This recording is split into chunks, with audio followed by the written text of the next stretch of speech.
I'm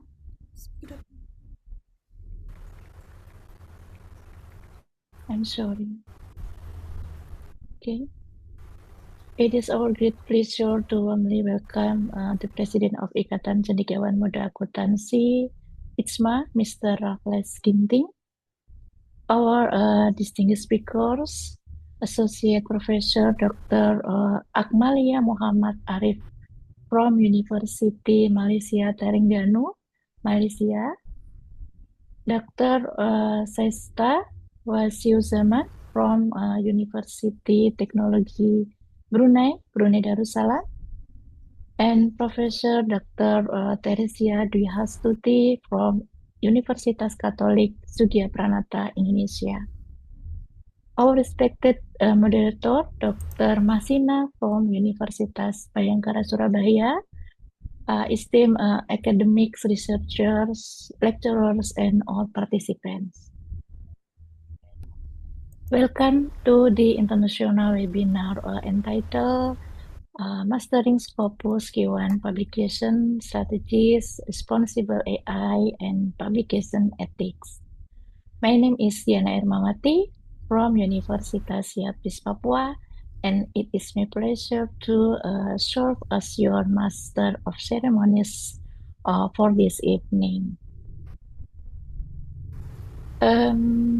Today's webinar addresses a highly relevant issue in contemporary academic publishing.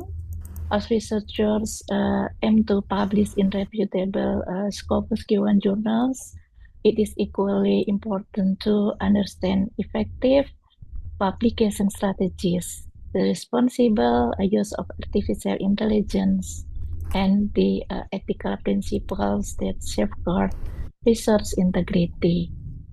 Through today's discussion, we hope to gain valuable insight into how researchers can improve the quality and impact of their publications while maintaining responsible and ethical academic practices.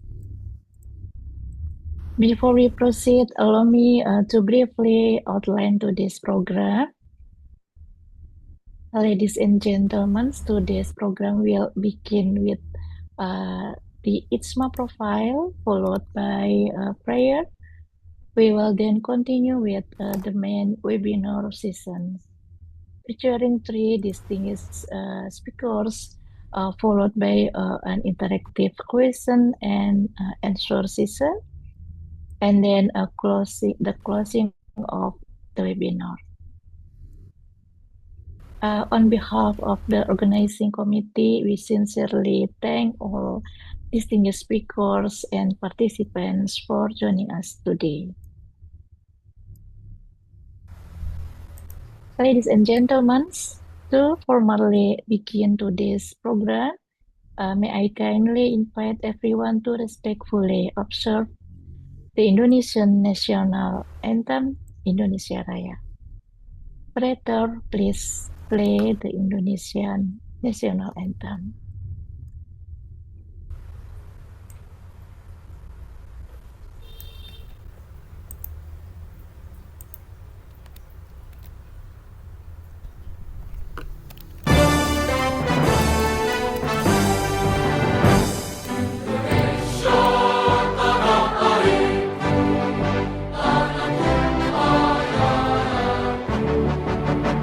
Di sanalah aku berdiri.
Thank you. Ladies and gentlemen, we will now continue with the ITSMA profile, which will provide us with an introduction to ITSMA, its vision, activities, and commitment to academic and professional development. To present the ITSMA profile, it is my pleasure to invite Mr. Christian Timotheus Pilau. Mr. Christian, the screen is yours.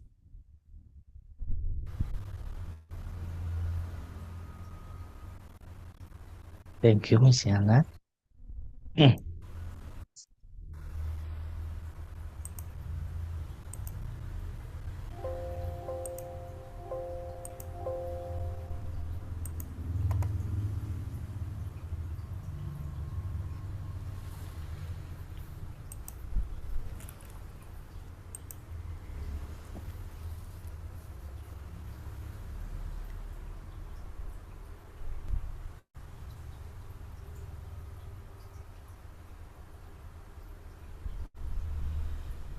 I'm sorry, can you hear me? Yes, Mr. Christian.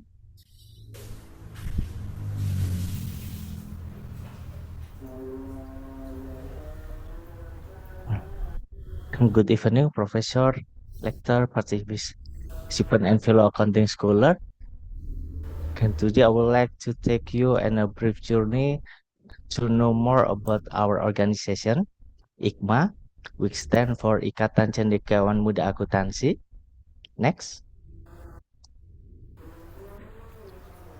And at its core, IKMA is a collaborative forum designed for young accounting scholars to grow, network, and actively contribute to both accounting science and professional practices.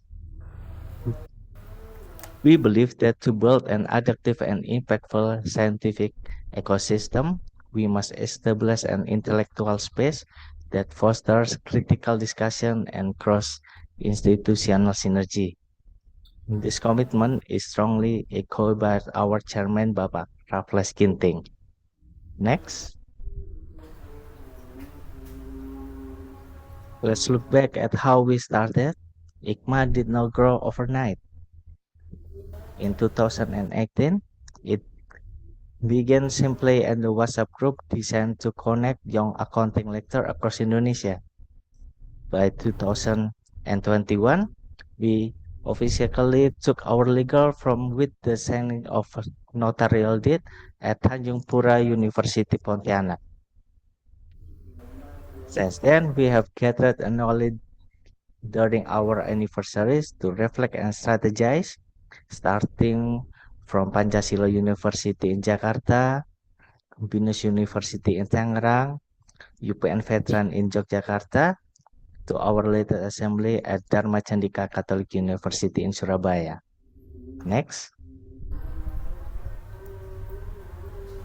Our organizational compass is set toward a grand vision to become an organization capable of producing a generation of young lecturers who are professional and competent in the field of accounting, able to develop for latest ideas and innovation in implementing the three Dharma perguruan tinggi, and capable of producing outstanding individual who will become the next generation of leader in developing and advancing in the Indonesian nation.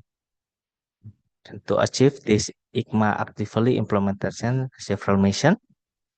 First, we equip accounting lecturer with professional training in carrying out the three Dharma perguruan tinggi with faith and devotion to God Almighty.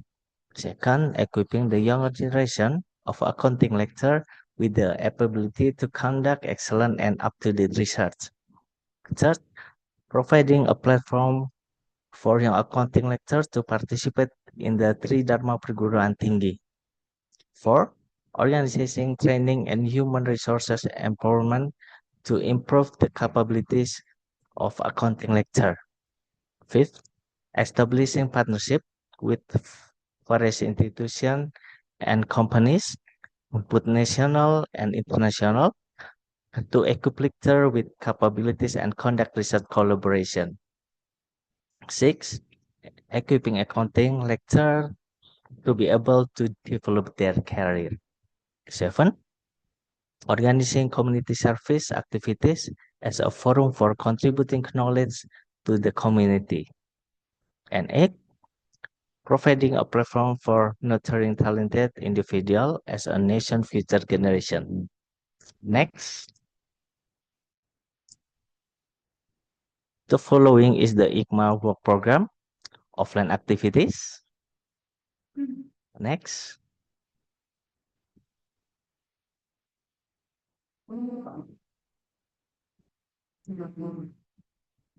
And then IGMA anniversary.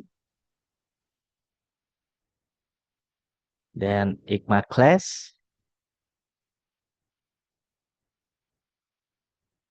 International session.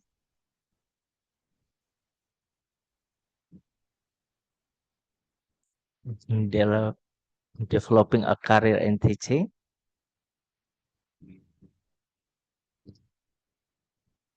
Develop research.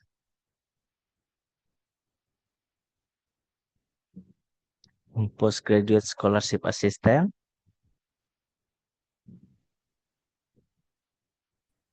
Competency development training.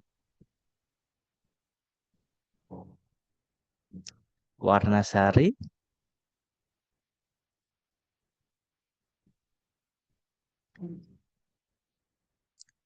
Book writing collaboration. Next.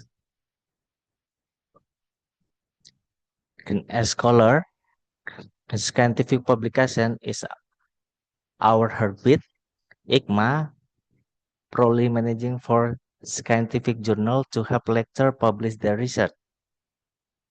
Juralinus, Jurnal Akuntansi Publik Nusantara, to which focus on public sector accounting. Jutriance, Journal Trial Balance, which serve as a medium for empirical accounting research. Next. Jadura, Jurnal Akuntansi Edukasi Nusantara, dedicated to accounting education, science and learning. And Jurdiasra, Jurnal Abdi Masyarakat Nusantara, publishing our practical communities service finding. Next.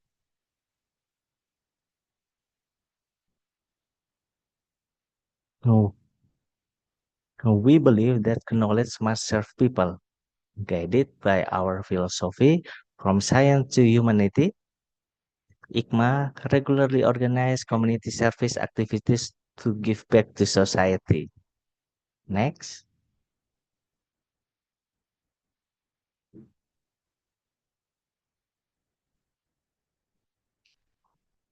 For those who are not yet part of our family, joining IGMA open doors to incredible career benefit. You will gain access to a vast professional network.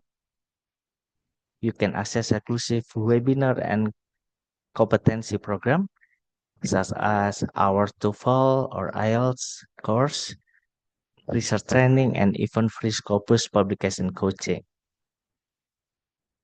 And it is a small investment of only 200,000 rupiah per year for a massive year-long benefit to your academic career. Next.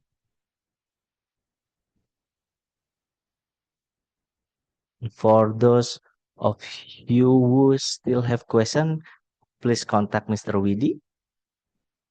Next.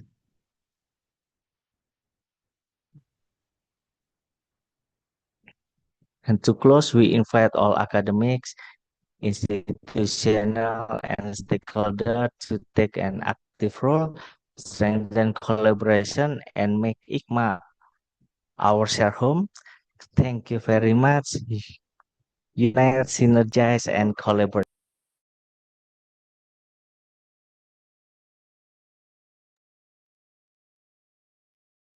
Thank you very much,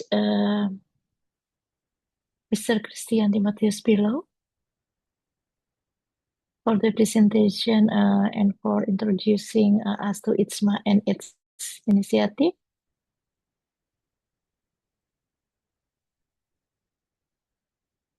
Okay, ladies and gentlemen, before entering the main academic session of today's webinar, let us take a moment to pray for the smooth running and success of this event.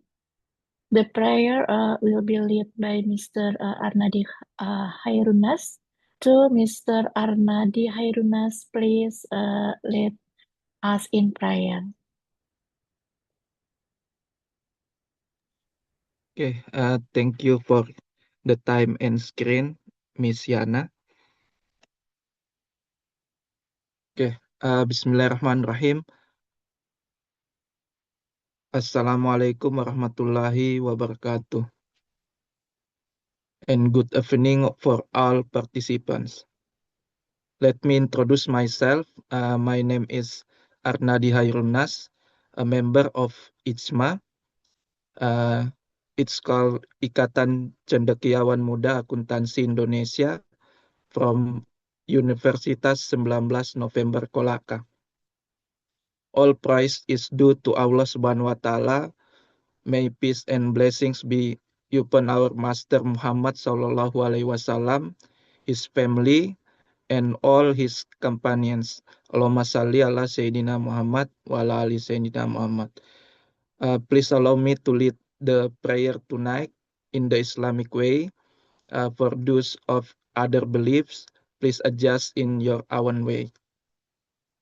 Ya Allah, Ya Rahman, Ya Rahim, we gather in this international webinar today to seek your blessings, guidance, and illumination as we discuss Mastering Scopus Quartile 1, Publication Strategies, Responsible AI, and Publication Ethics. Ya Allah, Ya Aziz, Ya Jabbar, please open our hearts and minds and grant us beneficial knowledge that brings benefit to our academic endeavors, our institution, and society at large. Equip us with clear understanding, sharp insight, and integrity as we explore strategies for high-quality global publications and ethical research practices. Ya Allah, Ya Rasak, Ya Fattah, please guide our talks and discussions regarding the responsible use of technology and artificial intelligence. Protect us from dishonesty, plagiarism, and unethical practices. And let our academic contributions stand us to honesty, excellence, and truth. Is our affairs, remove any obstacles in our path of learning and research, and grant success to all the speakers, organizers, and participants present today. Rabbana atina fid dunya hasanah wa fil akhirati hasanah wa qina azabannar. Amin ya rabbal alamin. Wassalamualaikum warahmatullahi wabarakatuh. I hand the session back to Miss Yana. The time and screen are yours. Thank you. Waalaikumsalam warahmatullahi wabarakatuh. Thank you very much, Mr. Arnadi Hairunas, for leading us in prayer. May today's webinar bring valuable knowledge, meaningful discussion, and benefit to all of us. Ladies and gentlemen, before we proceed to the main session, we would like to have a brief documentation session. May I kindly invite our distinguished speakers, moderators, President of ITSMA, organizing committee, and all participants to turn on your camera, if possible. Please look at the camera and give us your best smile. Operator, please proceed with the documentation, please.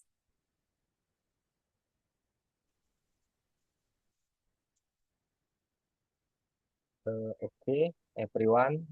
I will take 5 capture. Capture 1, 3, 2, 1.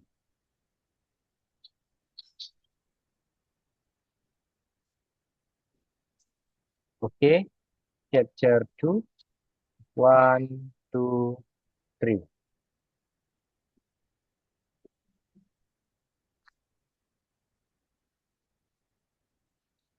Capture 3. 1, 2, 3.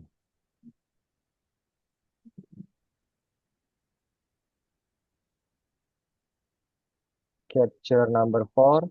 1, 2, 3.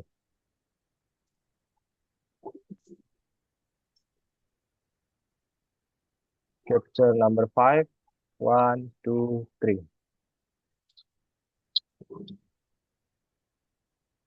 And last capture. 1, 2, 3. Okay, thank you everyone. Thank you very much, everyone, for the cooperation. Okay, distinguished guests, ladies and gentlemen, we have now arrived at the main season of today's international webinar. Today's discussion brings together three highly relevant dimensions of contemporary academic publishing, scientific writing strategies for Scopus Q1 publication, selecting the right Scopus Q1 journals, and the responsible use of artificial intelligence alongside publication ethics. To guide us through this important discussion, we are very pleased to have with us our moderator, Dr. Mahsina, SMSE, who also serves as the head of the event committee. Dr. Mahsina, Ya Bu, selamat malam Bu. it is pleasure to have you with us this evening. Selamat malam. Thank you. Okay, allow me to brief. Okay, thank you, Dr. Mahsina. Allow me to briefly introduce our moderator first. Dr. Mahsina is an associate professor and senior lecturer at Universitas Bhayangkara Surabaya with expertise in management accounting, accounting information system, international accounting, system analysis and design, and internal audit. She earned her doctoral degree in accounting science from Universitas Erlangga with research focusing on corporate governance, risk management, green innovation, and firm sustainability performance. She is also a certified sustainability reporting specialist and certified sustainability practitioner. Dr. Masina has published in reputable international journals, including Scopus Q1 journals, and currently serves as a reviewer for several international journals published by Emerald, including the Journal of Islamic Accounting and Business Research and Corporate Governance. With her extensive academic and professional experience, we are delighted to have her guide today's presentation and discussion with our three distinguished speakers.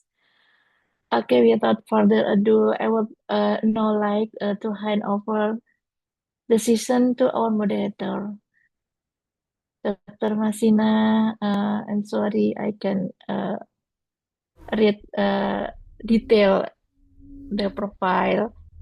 And okay, Dr. Masina, the screen is yours.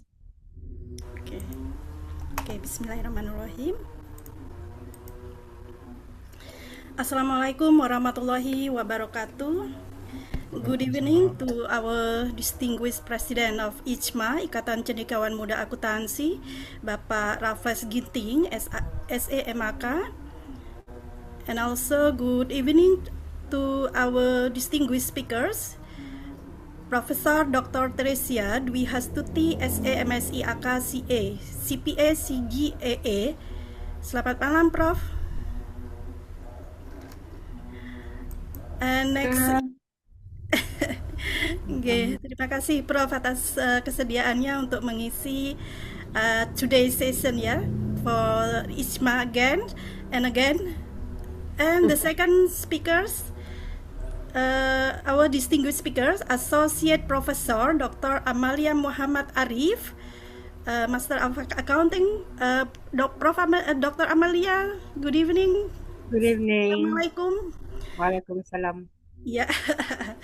And the last speakers, Dr. Saista Wasiuzzaman.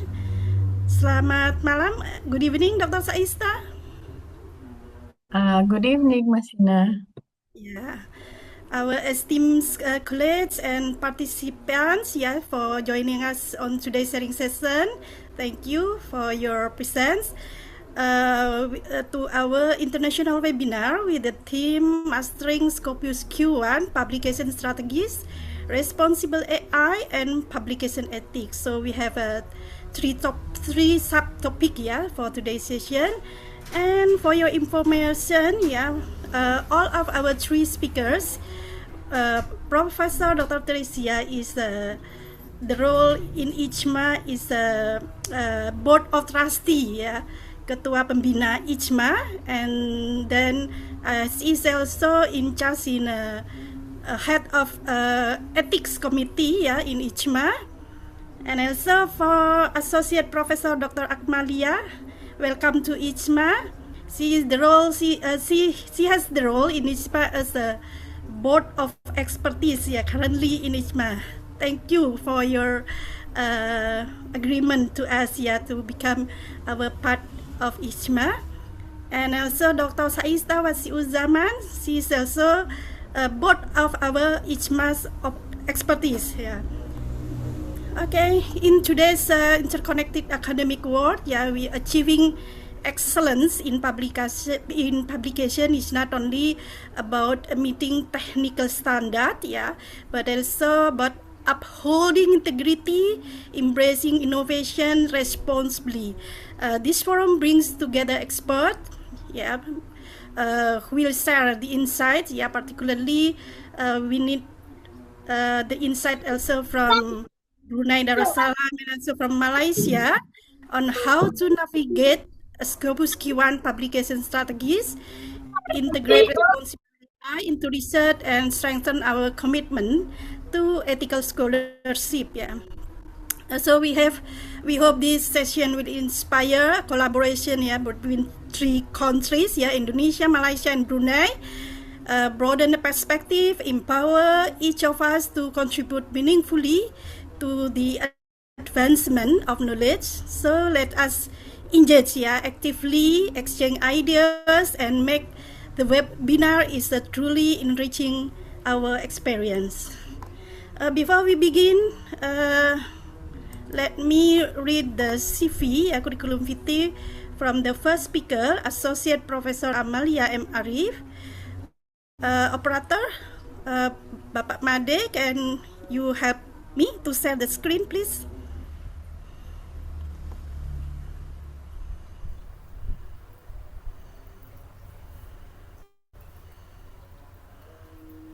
Okay. Akmalia Muhammad is in charge from Department of Accounting, Faculty of Business, Economic and Social Development, University Malaysia Terengganu (UMT), and her specialization is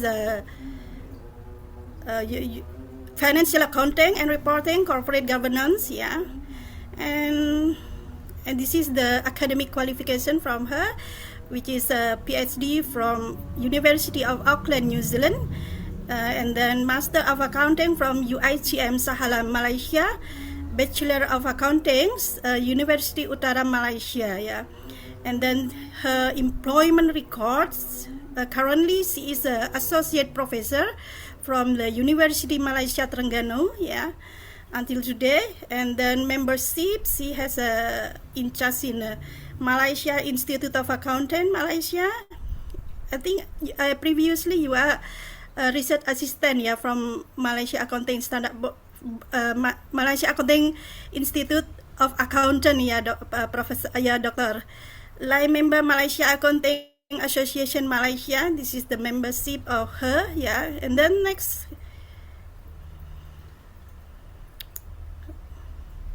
Okay, there is academic appointment and contribution from her, including the last one is visiting scholar to Xiamen National Research University, Uzbekistan, yeah. And then exam builder and assessor also in qualifying examination from Malaysia Institute of Accountant.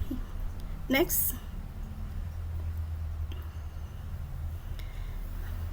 Okay, other appointment and contribution, she is in charge in audit and risk committee for the university UMT Daya Holding Sendirian Berhad, and technical committee financial statement audit, and also internal audit department University of Malaysia Terengganu, internal auditor from Malaysian Research Assessment MAIRA, ya MAIRA, University Malaysia Terengganu.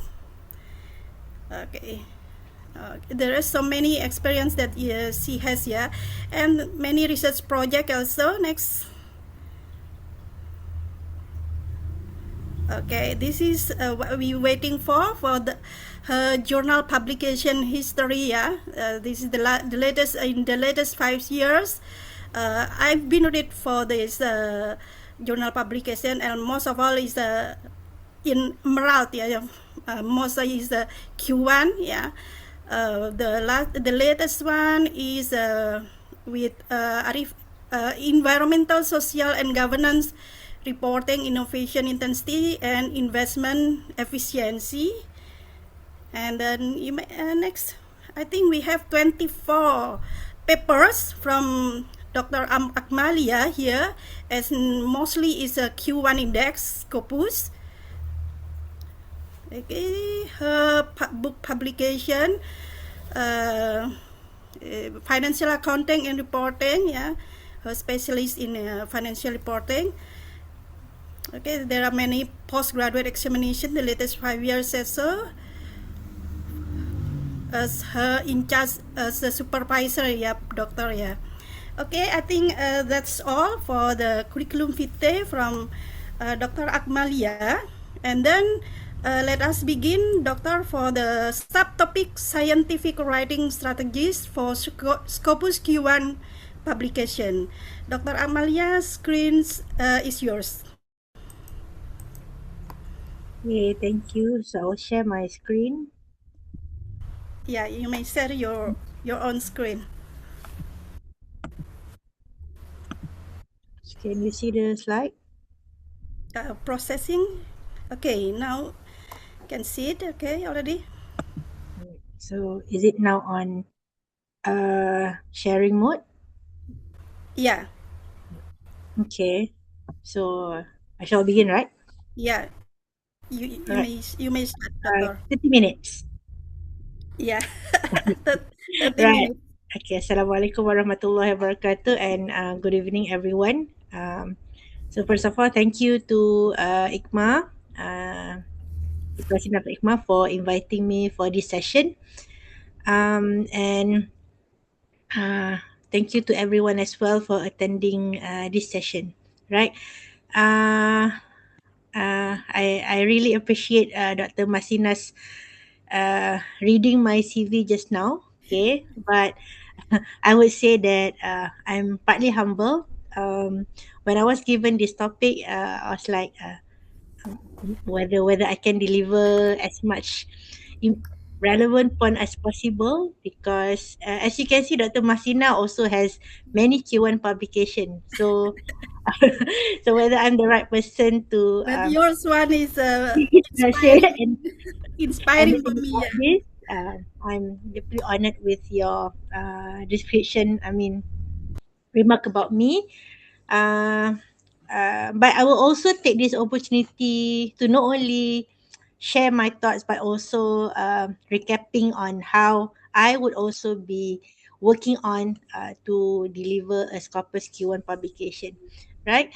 So basically, Dr. Masina has already introduced a little bit about me, but if I can summarize here, my key research teams are the latest would be around ESG and sustainability performance. So if we you look into my CV just now, you will see several works on ESG, including on those involving Sharia compliance, innovation and intensity, as well as corporate governance. The second part is I think these areas could probably um, you know based on trend as well. So before ESG, I think the trend is on corporate governance and board attributes. So along those involving internal corporate governance, referring to company level corporate governance as well as country level corporate governance. I also, as mentioned, try to work on financial reporting. That is my area of expertise, or what I do like to work a lot, especially in addressing discrepancies in financial reporting standard. For example, looking into how financial reporting standard has been applied. So there are some works involving the adoption or application of certain Malaysian financial reporting standards such as MFRS on biological asset. I think there are quite a few of my work in the past 5 years. 5 years is on ethics and whistleblowing. I do remember for that topic that is actually from my research project, and at that time, I think the topic of whistleblowing is something that is quite popular. So we do have received a very good journal for this topic. My master student at that time, from four of her publication, I think five went into Q1 journal. So that's the something that we are quite surprised at that time. But I do believe the importance of having that kind of trend to help in getting into publication, because we are now working on another topic with my student, but it's very hard to get published with that topic. But this one, I don't we don't know why, it's just a master project. But yeah, she got 3 Q1 from that master project. Doing PhD now, we don't even get one acceptance yet from this new work. So it's quite hard to say what topic will be accepted or how easy is it to get accepted. But one of the fact that I would say is getting into a trendy topic would help with. I'll talk more about that later. But also when I do my work, a lot of I started with doing cross country analysis in my PhD. So along the way, I do work not only using Malaysia data, but also focusing on regional analysis such as on East Asia as well as on international studies. So there are some macroeconomics and corporate finance research come into place.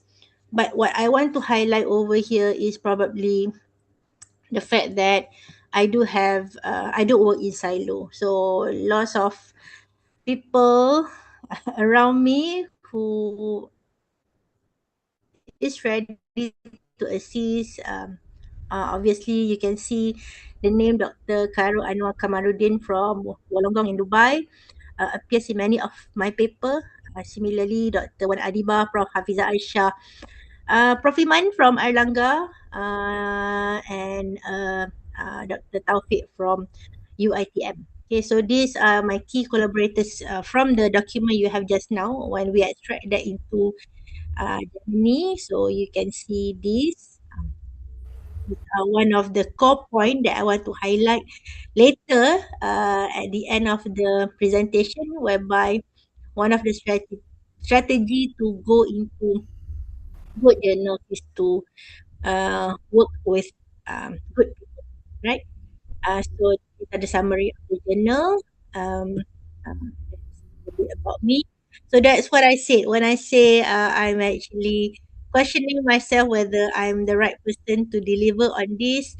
Um, I don't know whether I do have like so many one journal or not. But what I'm sure is I I make sure that I will go into um good journals. Okay, so I will say good journals. When I say good journals, what I mean is I don't go for I will try to avoid myself from getting into predatory journal, obviously.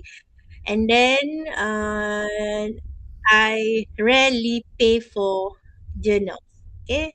Most of the journals that we work on are free journals. We don't have to pay for that, but we do have sometimes use our grant money. So for those kind of opportunity where we have to use the grant money for publication, yes, we go for this paid journal. But majority of my journals are not paid journal. So that is the one thing that I want to highlight, No right? APC, yeah, Dr. Yeah, no Abdul, yeah. APC, sorry, no APC, yeah. Yeah, Because so, I sometimes I read thread, the young researchers keep saying that how can they publish when the APC is high? So I was wondering, like, okay, I don't really pay for APC. You can still get a good journal, but there's no shortcut. Okay, there's no shortcut. There's no way that the review, you can be published so quickly. I do receive that kind of question as well as associate editor. So some people will ask me whether I can expedite. Okay, they want to submit to this journal and then whether it can be expedited, the process and so on. So the same goes when I have, for example, I have a new conference. So the conference work together with journals. So some of the question that come is whether they will be confirmed and accept, whether they will be confirmed and acceptance, whether by sending to the journal they can be confirmed and acceptance into those journal. So those are some things that I don't work about. So there is no promise publication or somehow to expedite the process. But if you go through these journals, this Scopus Q1 journal, what I can be sure is that it will go through a good process. So let me just call it a good journal. But addressing the topic as well, when we talk about why we have to go for Scopus or why I have to go for Scopus and why uh, we have to go for Q1 publication, as mentioned, I read in thread or I listen to some researchers talking about how their university forced them to publish in Q1, right? yeah, So on my part, Scopus is actually a KPI. Okay, the KPI for me is how many publication a year. Maybe about four. I don't remember, but there are some numbers of publication and they do state I think maybe at least one Q1 publication, right? So this is different in different institution, but of course this KPI is given in line with the need for the university to reach into certain scores, especially in university ranking, right? You see from my profile just now, Masina read something about Myra. yeah, Myra is Malaysian Research Assessment. yeah, Yeah. So Malaysia has one to give scores to the university. They have quite a few. MIMO has Myra and so on. So mm, when I go to that, I understand where this KPI come into place. So when university put some numbers to me, for example, uh, it is supposed to total up the number of publication in the university. So they will reach certain score in terms of the ranking, right? So it is actually designated to improve the quality of the publication in the university as a whole, right? Yes. So, but as a KPI, for me, I take it as a goal, right? As a goal. Just Yeah. like when you sit for exam. You sit for exam, you want to when you're doing your degree, right? So Yeah. you want to get CGPA of certain amount. So obviously you have to score some subjects A, B, C, and so on. But just like when you do your PhD, you have to have all this work assessed. So there is a goal. So in working as well, I take the publication goal. So because Scopus and Q1 is embedded as my KPI, so that's why I work on that.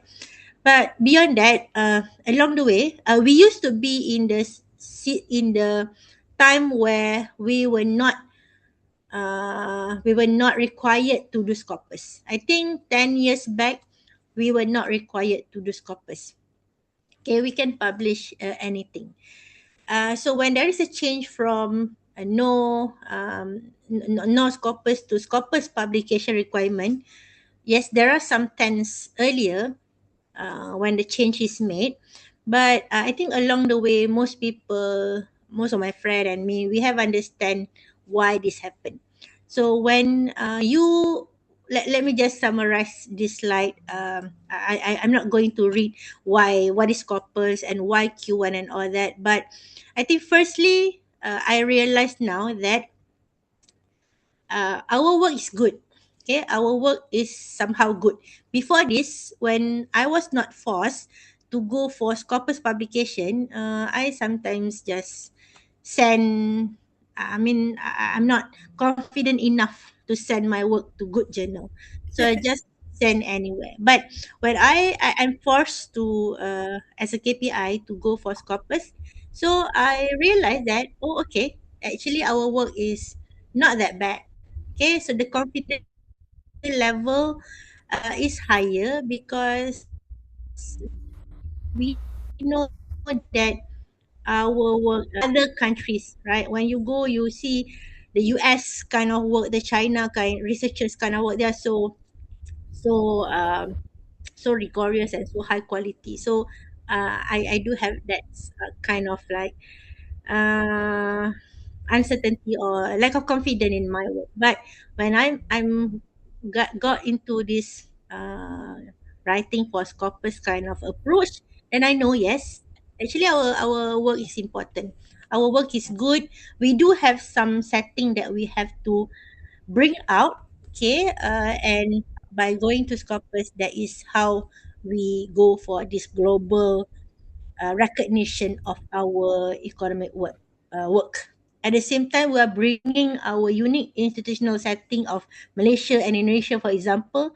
Lots of Prof. Iman Harimawan's work is on corporate governance in Indonesia. So it's very interesting to look into how military directors, for example, serve as the corporate governance setting in Indonesia. So those kind of uniqueness is actually important for global understanding of our country as well.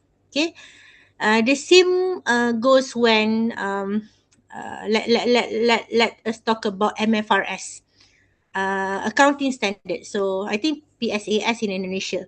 So the accounting standard for biological asset. All right. The original one is very does not take into consideration the barrel plant, kind of important for the plants in Malaysia and Indonesia.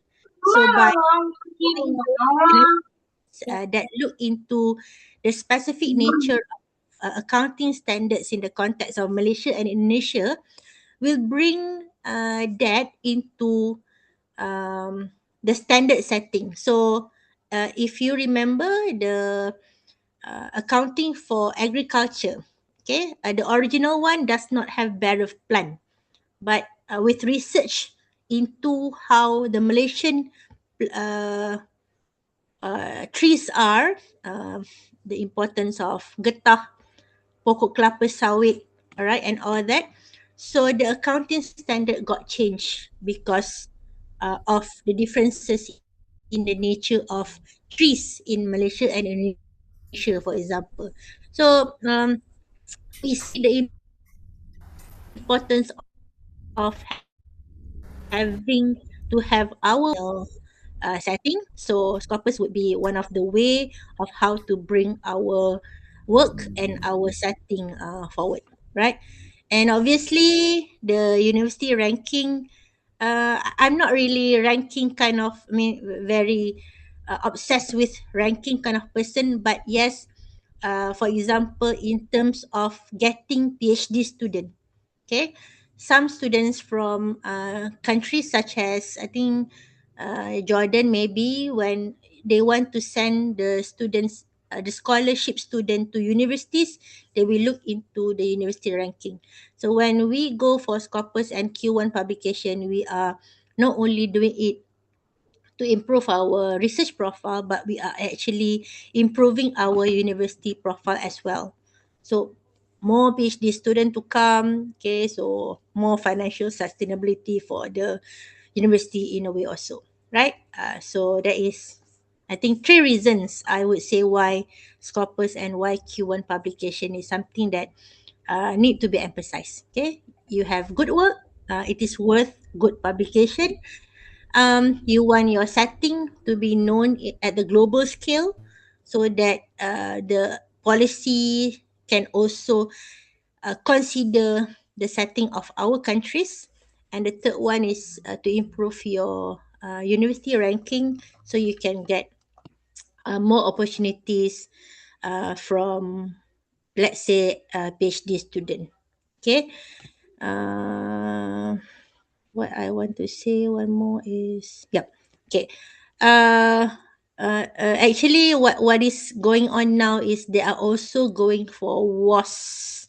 Okay, was publication. But I think also mentioned about lots of emerald in my work. I do like emerald process of doing the work. So yes, in terms of publishing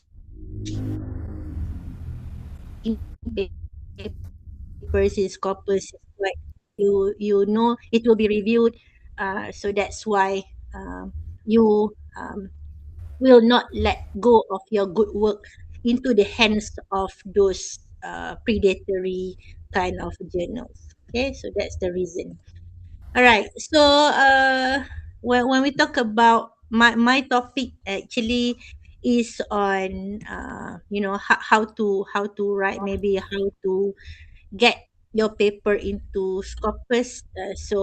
I believe my part is on what should be in the uh, good journal publication, maybe. So the first one that I want to emphasize is that first impression matters. So I would call this as a main submission criteria. So this would be from my view as associate editor in Ajar, in Amjaf, as well as in UMT Journal, GSSM.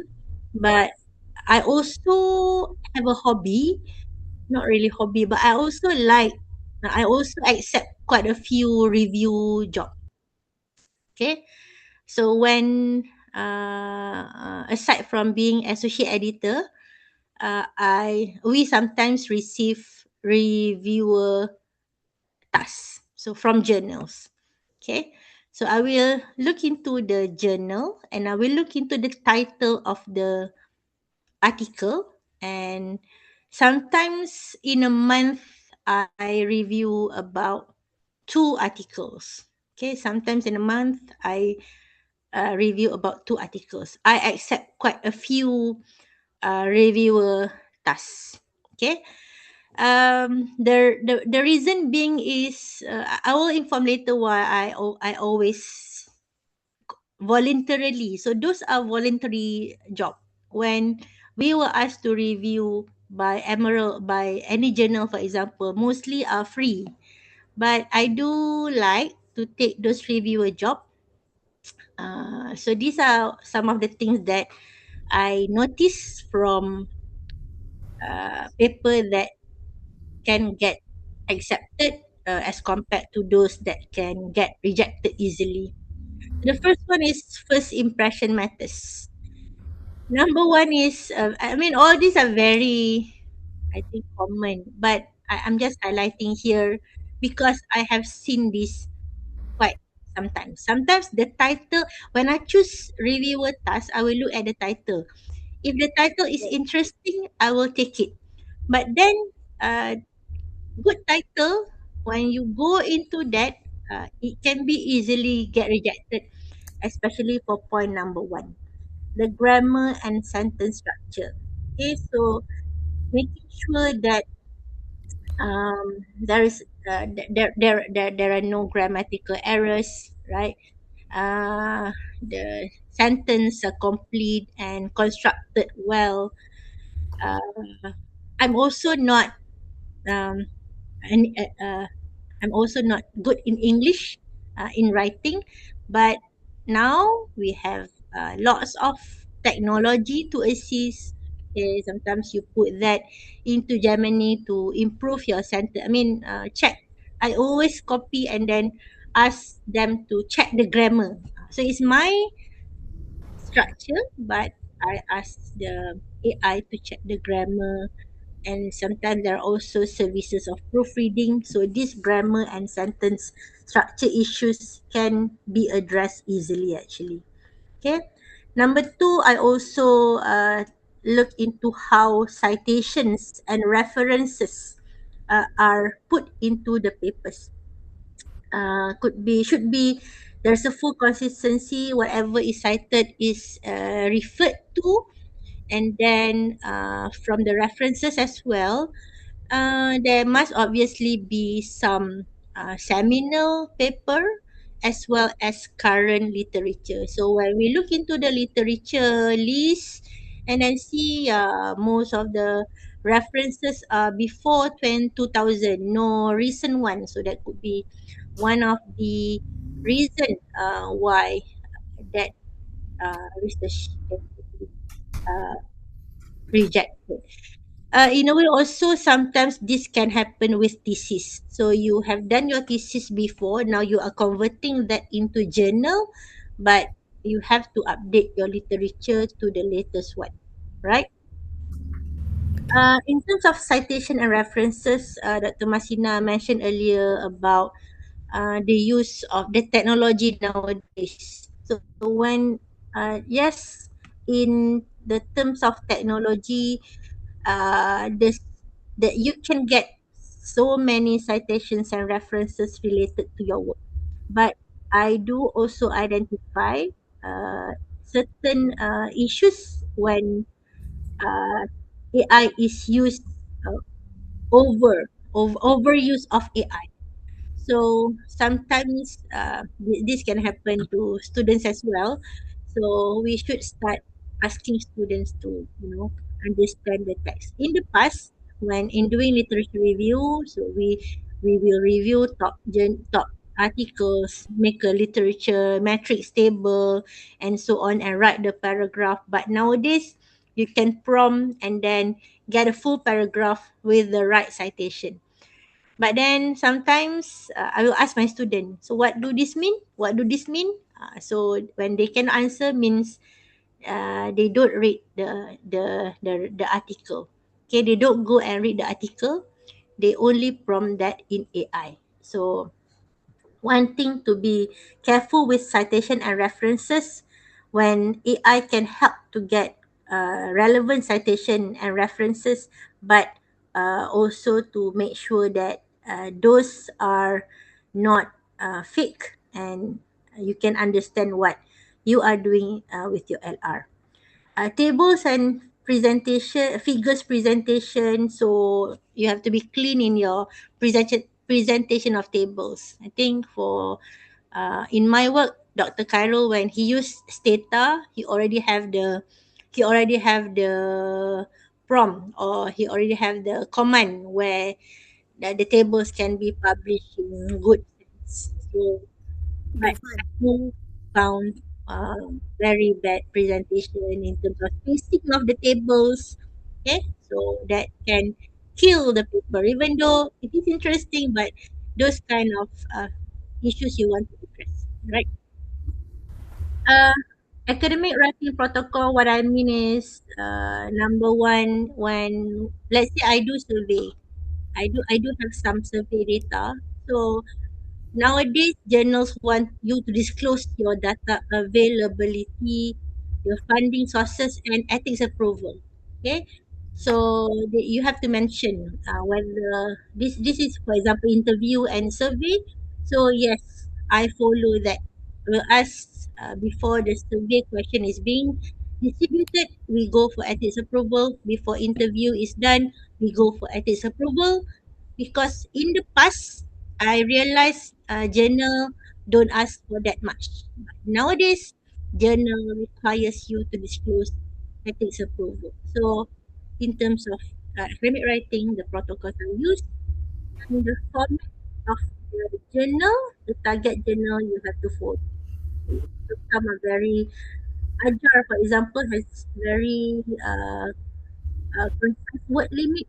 So you have to address that. Can I still go? Yeah, 5 more minutes, Uh, Doctor. okay. Please. Alright. So, I mean, Masina will share this slide as well to you. Yeah. But as you can see here, after that first impression, maybe the next one is looking into all this aspect. Basically, this is addressing all parts. For example, have an exact structure. What should be in the abstract? So you cannot just go and just write anything you want. You must follow the correct protocol for what is a good abstract structure. With technology nowadays, if you go through the references, there are many references of how to write good abstract. Okay, it must contain all key elements. In terms of the problem statement, what I sometimes realize is that when the study keeps saying that this study is done because no other studies have been done before. So I do have problem with that. What is important is to highlight on a real issue. So it must be grounded in real world empirical data on critical theoretical gaps, and avoid vague or synthetic assumption. Usually it goes like, I'm doing this because no study have done this before. So that's very vague. Okay, that's very vague. What I want to highlight maybe here is I, I have mentioned some of this. So for example, in terms of research method, you have to follow the correct protocol. If it is a quantitative analysis, so the data cleaning, okay, the data cleaning to be done, what presentation should follow through, what analysis should be done. So those uh, are section by section kind of advices on how to make your manuscript outstanding. Most common, I think, is the last two: implication, limitation, and future studies. So this majority of the journal that article that I review, I found this to be lacking in a way that it will go by saying my study is important for policy making. But majority of the comment or majority of the work that I have reviewed does not indicate what policy. They have the policy in the introduction, but then in terms in the conclusion part or in concluding the work, they go about saying general things. Okay, the same goes to limitation. So my study is using sample of Indonesia. So other study can use sample of other countries. So that's very general. How do you advise? You want to give a solid advice. So if this your work in Indonesia can be extended to future study, so what are the recommended approaches to be done. So these two part, I think, I keep saying the same thing in all my comments where study happen to indicate very general implication important to policy making, not mentioning any policy, important to regulatory bodies such as uh, the um, the accounting profession, not indicating how, important for managers in their operation, but not indicating how as well. So the same goes to limitation and future study. It can go very general. Uh, so this, so I have this maybe practical example. Um, like I said, I review number one is good and fresh ideas. I think I have highlighted earlier example of my student master's work from my research project on whistleblowing. It's a master's work, but it can get into three Q1 and Q2 journal. I think mandatory. Dr. Afiza is here as well. I think one of Dr. Afiza mentioned to me that my mandatory, or I don't remember MAG or mandatory, but it only got review R1 only, and then I accepted. But that I think could probably come from good and fresh ideas. So how to get good and fresh ideas? Number one, I think read, but it's obviously I also don't go. I also don't wake up and read. Right? But what perhaps we do is we have LinkedIn, right? We have LinkedIn, so I follow good people, good researchers there, many researchers there. So I'll see their papers. Prof. Desi, for example, I see what she has been publishing. I also look into Q1 call for papers. Okay, Q1 call for papers to know the trend. What is the upcoming trend? When they have a call for papers, there are certain special issue or special areas of interest that they call for. So that could be where we want to work on for to get into the current trend. Also, and as mentioned, I accept quite a few review jobs because I into how what are the ideas now. So what are the variables? What are the measurement? Uh, how do they argue this? So I think reviewing other people's work to get good and fresh ideas as well. And in terms of follow whether in the past we use Facebook, but nowadays LinkedIn or Google Scholar kind of. I follow certain top scholars. I think I always one of the one that I follow is from Hassan Habib.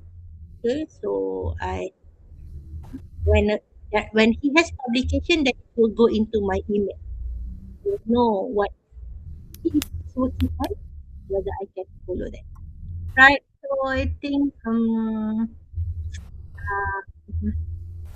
that's all from me. Masina, maybe this can be the question and answer session as well.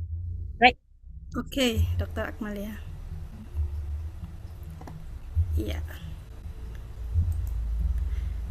Okay, ladies and gentlemen, for shorten the time, yeah, I think we better continue to our second speaker. Yeah, the Q&A session will be delivered after the third speaker. Is it okay, Dr. Amalia?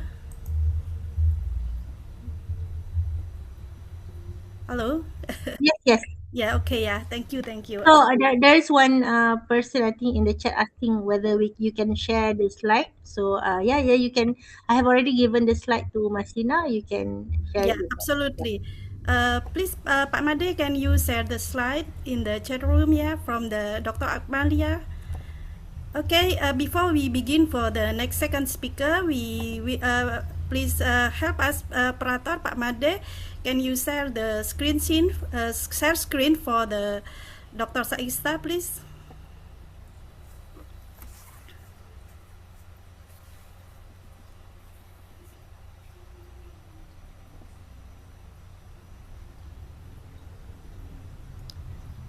Hello? Oh, yeah.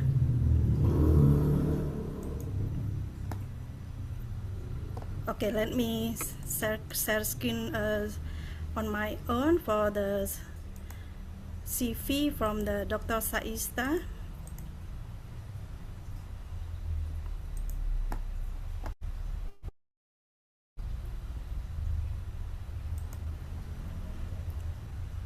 Okay, everyone can see my screen?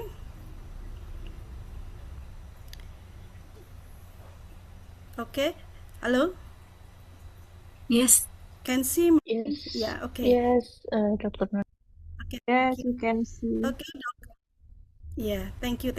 Dr. Saista is from University Technology Brunei. Yeah, her education for the PhD, got the PhD specialization in finance from the multimedia universities from Cyberjaya, Malaysia. And then for the master degree, Master of Science in Financial Mathematics from UK, for University of Warwick, Coventry, yeah, UK.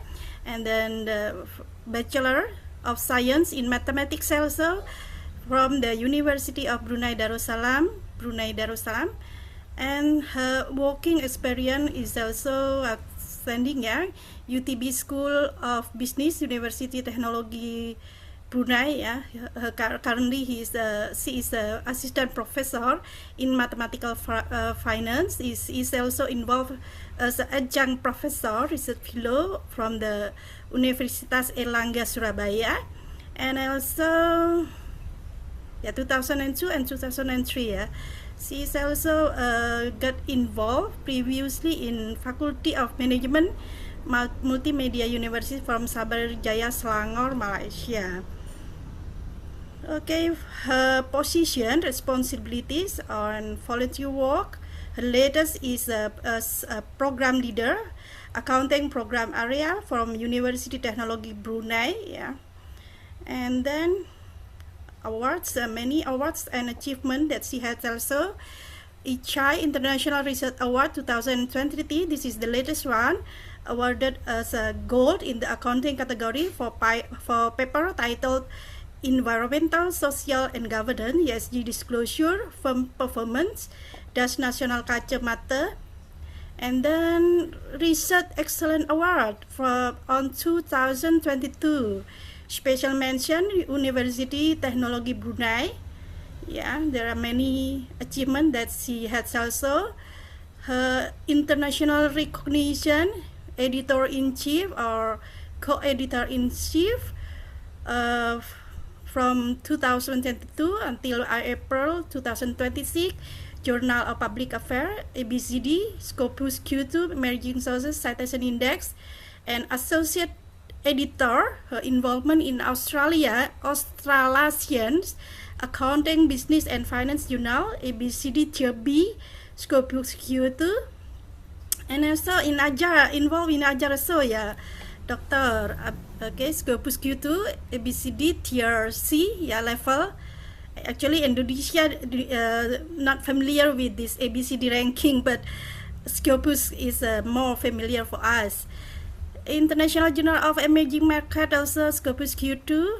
Yeah, her experience is very outstanding. There are many selected publication for books and book chapter, also the reverie, conference, presentation and proceedings, yeah, on the 5 years, yeah, past 5 years.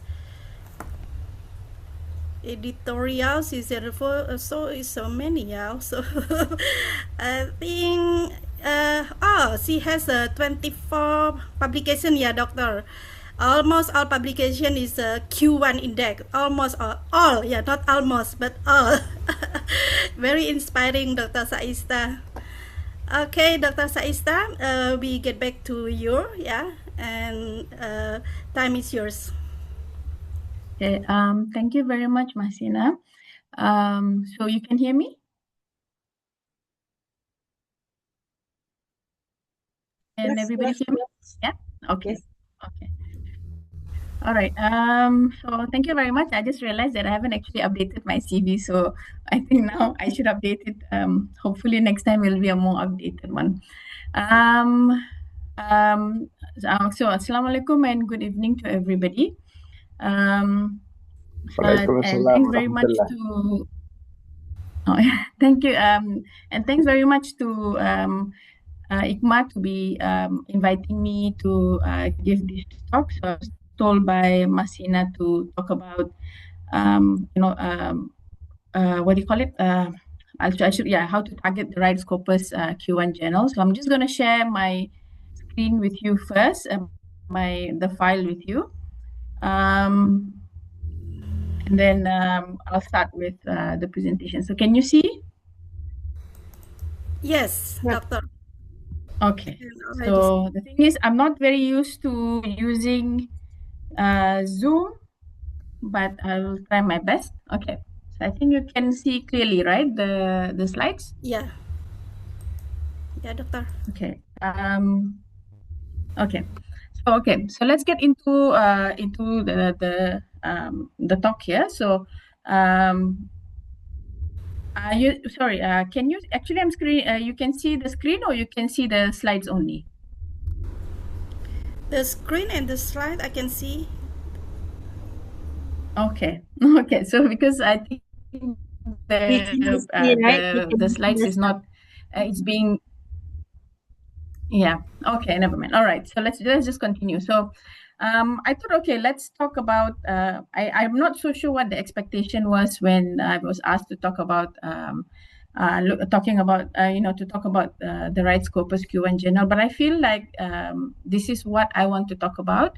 I want to kind of build this mentality among authors to not focus on where I can publish, but instead of to think about where does my paper belong.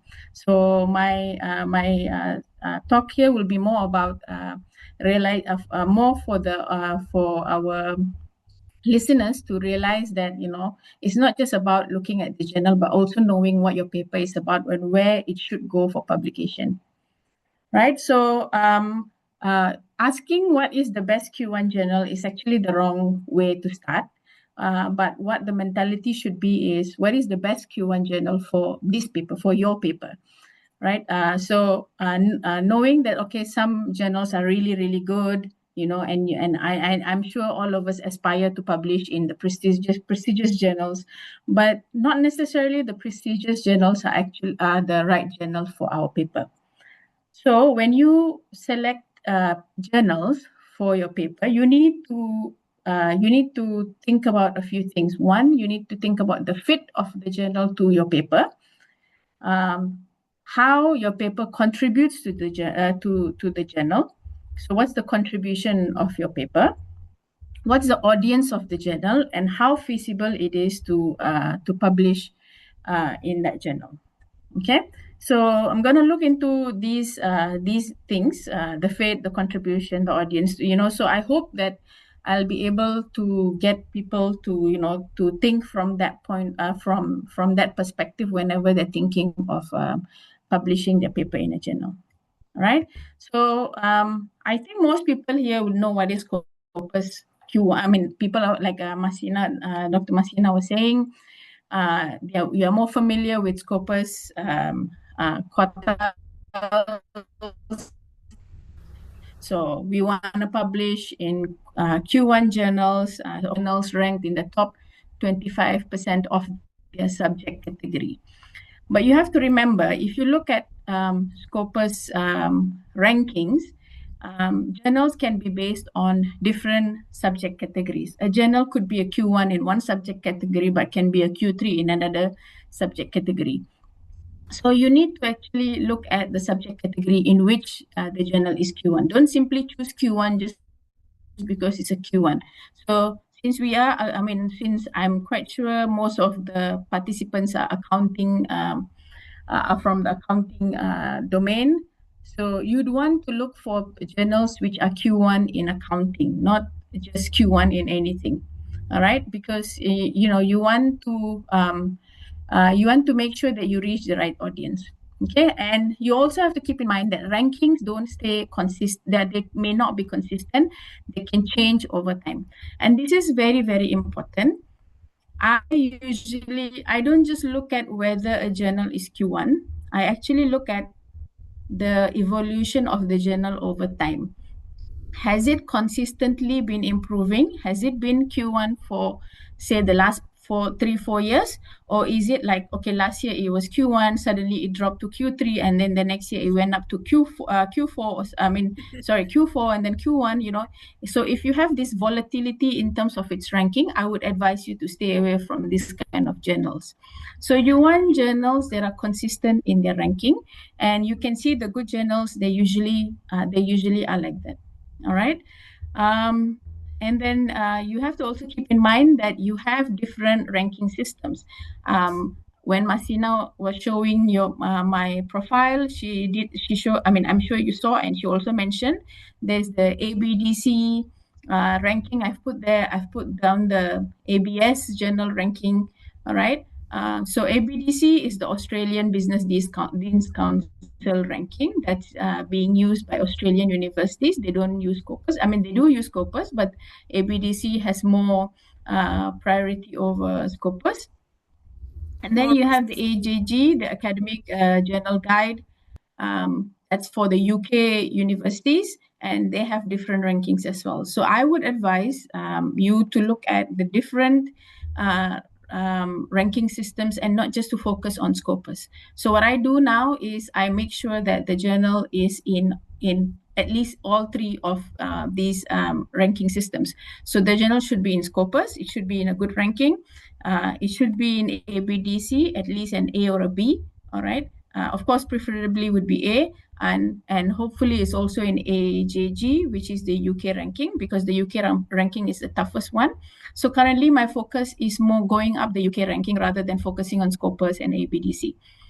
Because the UK ranking is the most difficult ranking in my opinion. So I'm trying to improve my papers so that I reach the higher level of the UK ranking. So if you want to make sure, because you have to remember that when you send a paper to a journal, it can take time to publish, right? It may be published by next year or 2 years later.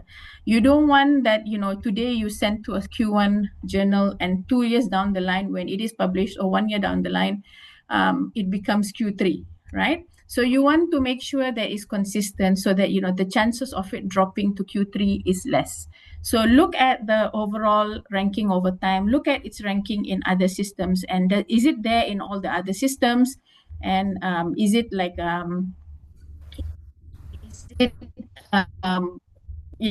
mainly is it there, and is it consistent in the ranking? So that will at least help you not to be, when you want to go for promotion and it's no longer Q1. Okay. So a journal can be Q1 in one category, but not in another. So check that and always verify the current status. So Q1 is good. It's a good indicator. It's a good starting point, but it should not be your journal selection strategy. Okay, so don't confuse journal quality with journal fit. All right, that should be the more important focus for you when you're looking for a paper to publish in a journal. Look for make sure your journal fits, your paper fits well in the journal. So a Q1 journal can be high quality but a poor fit. All right, that means your paper doesn't fit in the journal, doesn't fit in in what the journal publishes. So there will be a very low probability of success.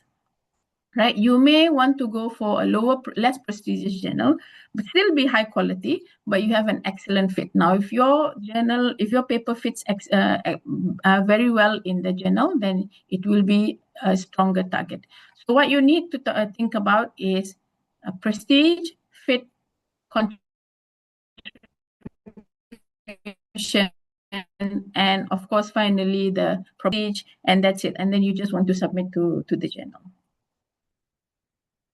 Okay, so before you actually even start looking for a journal, you need to understand your own paper, right? To me, honestly, how I write papers is I do topics that I find, I know, that I am interested in, that I want to know about. I see data and I'm like, okay, this is a very interesting topic. Let me just look into this. So yes, Dr. Akmalia just now, she talked about finding out what's the latest, research being done, and also looking at special issues, call for papers and all that. Those are interesting. Those are important. Those are important things. But I feel like, if you want to publish a good paper, you need to love what you're doing. You need to have a topic that you are very interested in. You want to learn more about. So when you know what's the topic that you're working on, all right, then you start finding the gap on what you can work on, what's been done, what's not been done on in that topic. But when you have written a paper and you're looking for a journal, then you need to ask yourself this question. So what is my research question? What's my research gap? What's my contribution, theoretical and empirical contribution? What's my methodological contribution? What's my context? Who is my target audience? If you're not able to answer these questions, you're not ready to publish your paper yet. So don't even start looking for a journal. You should be able to answer these questions first before you start looking for a journal. All right. Is it possible? So you need to ask yourself this question. Are you able to describe your paper in one sentence? So don't do a simple thing like, like I do research on ESG. So I say, okay, my paper is on ESG. That should not be the way for you to move forward when looking for a journal to publish in. Instead, what you should be asking is, what you should be able to describe how you should be able to describe your paper is that something like, this study examines whether board gender diversity influences ESG performance and how institutional conditions shape this relationship. So if you can describe your paper in one sentence, then okay, you have some idea what your paper is about. Of course, you have to look at you have to answer the other questions as well. But if you cannot even do this, then you're not ready to publish your paper in a journal. You will not be able to find the right journal to publish your paper. So because you won't know where your paper belongs to. All right. Okay. So another thing that I want to highlight, when you're writing a paper, I know a lot of people, they write paper because this is part of your promotion. This is part of what the university requires. This is the, what do you call it? That's for survival, right? But actually you have to remember research, like I said, it has to be something that you enjoy. All right. You must want to do the research. Okay. And then you have to remember that research is actually a conversation. You are having a conversation with the audience through your writing. All right. And you have to see, before you have a conversation, you need to see how far the conversation has gone and how you're going to extend the conversation from there. All right. So your paper can actually contribute to several conversations, right? So for example, like my paper, when we look at board gender diversity and ESG, the potential conversations are, I can focus on corporate governance, I can focus on sustainability, business ethics, management, corporate finance, accounting, right?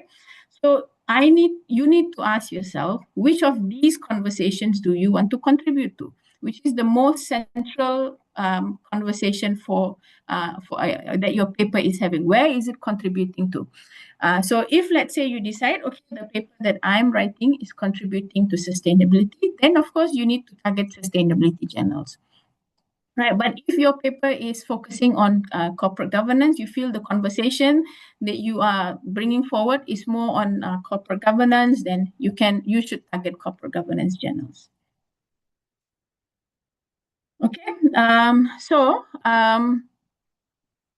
so we have most people will be like when I asked the question, when we looked at this earlier, where you say, okay, my paper is about ESG, this is not the way to describe your paper. All right, instead you should be talking about what is exactly the in-depth, what is your paper about, right? So when you just think of it from the point of view that your research is about ESG, then you're looking at the topic fit. How does your topic fit within the journal. So you can say, okay, the journal publishes ESG research. A lot of journals publish ESG research, right? So what you need to actually see is what's the focus of the journal when it comes to ESG research. What is it that they are mostly looking into? So you need to focus more on contribution fit rather than topic fit. Right, so you need to go in depth and see, okay, the journal publishes ESG research, but how does it actually look at ESG research? So you can maybe, you may see that it publishes research examining how governance characteristics affect corporate sustainability outcomes through an institutional perspective, right? So that's what your journal's contribution is, and then you have to see whether the journals are actually looking at institutional perspective as well. Do they look at sustainability outcomes? The journal that you have chosen, right? So Q1 journals, and very good Q1 journals. They are very good Q1 journals. They are not very good Q1 journals. For example, like recently, Masina shared with us, Helion was a Q1 journal, but I think it's been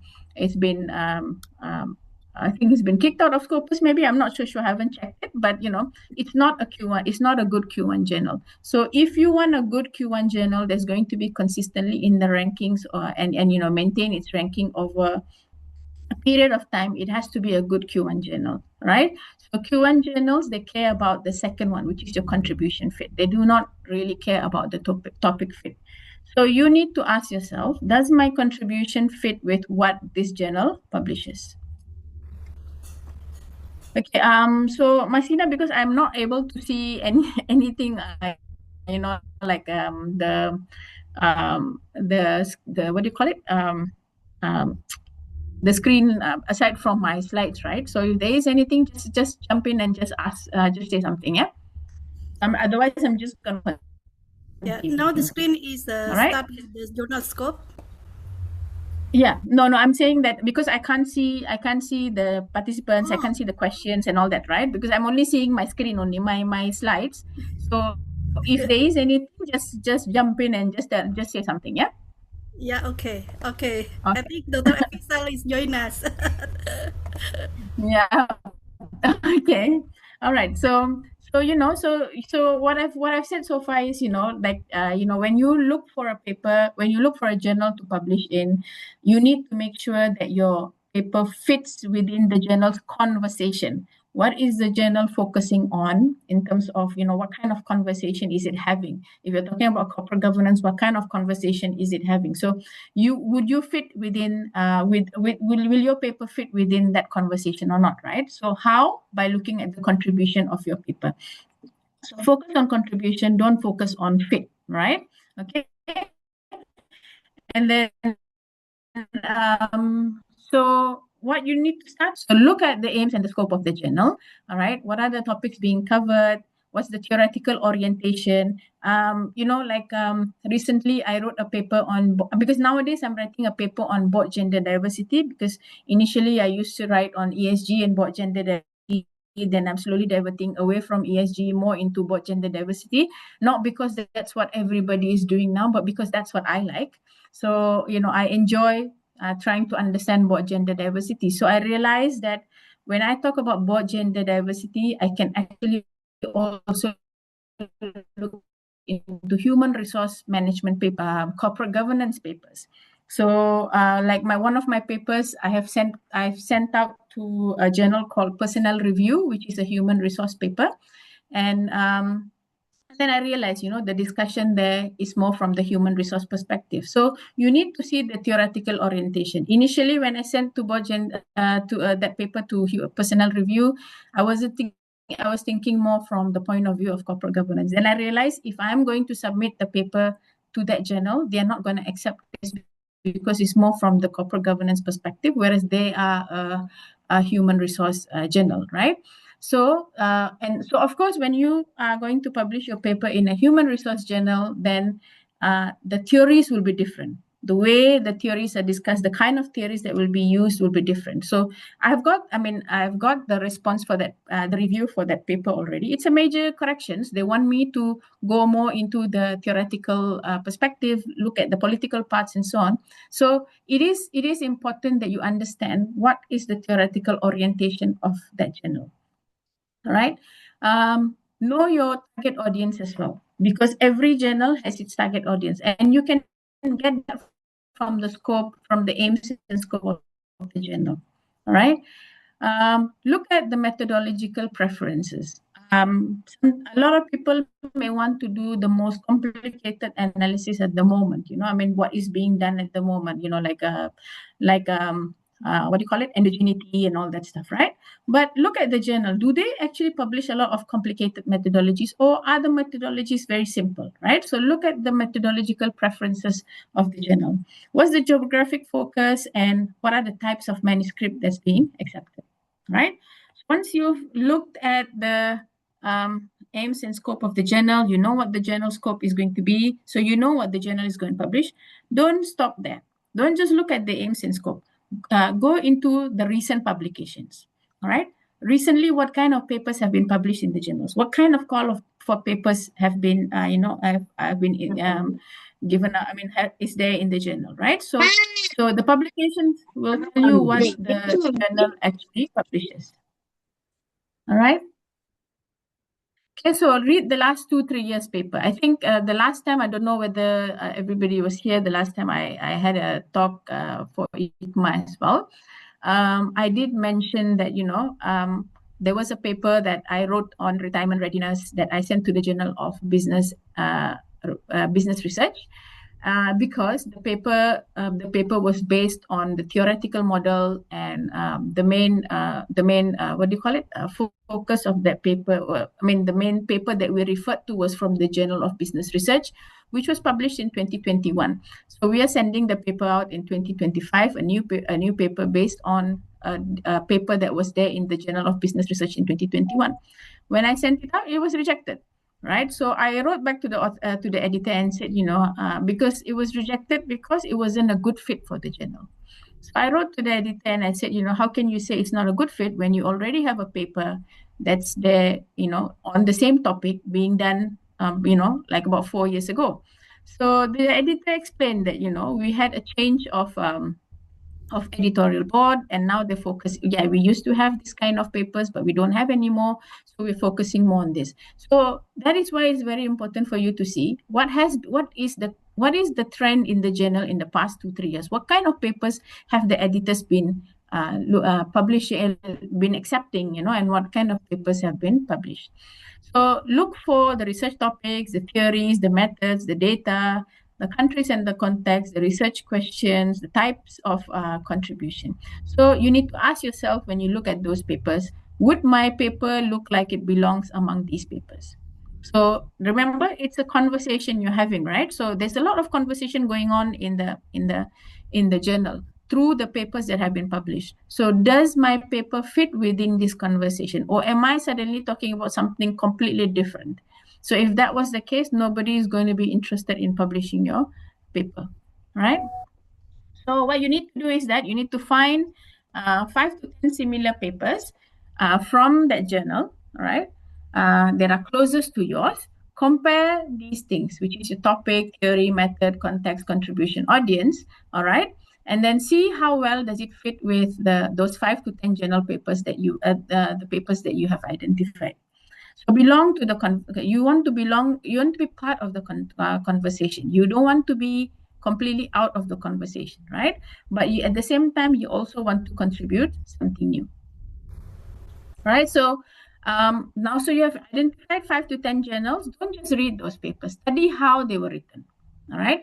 So journal publications, if you really want to publish in very high quality Q1 journals, you need to understand how the papers have been written. The way that the discussion is made in the papers, right? So you look at the introduction. How did they establish the gap? How is the novelty presented? Literature review. Was there a lot of theories being discussed? Was there no theories being discussed? How recent are the references, the methodology? What is the level of sophistication? Discussion, how did the findings connect to the theory, and conclusion, what counts as a contribution, right? Of course, the other thing you need to do is look at the editorial team. Check out the chief editor, the associate editor, the editorial board. but not just their names and where they're from, but more importantly, what's their research interests and what their recent publications are. All right. So that you know that if you put in a topic that is related, if what their recent publications are, and your topic is within the conversation of what the chief editor or the associate editors are having, then they would be interested in getting your papers, in forwarding your papers to the reviewers to be published in the journal, hopefully. So ask yourself this question: does my paper sit within the intellectual territory of this journal? Don't ask, will the editor like my paper? All right. You need to make sure that your research, does it belong to the journal's intellectual community or not? Right? Of course, you can, you should, I think a lot of you have been doing this, you've been taught to do this as well, evaluate the journal metrics, look at the Scopus quartile, site score, SGR and all that, and the H index. I like looking at the H index because, if there's a very high H index, most likely the journal is a very strong Q1 journal. But of course, we've got to be careful as well, because there's a lot of ways of manipulating H index, because H index is based on citations.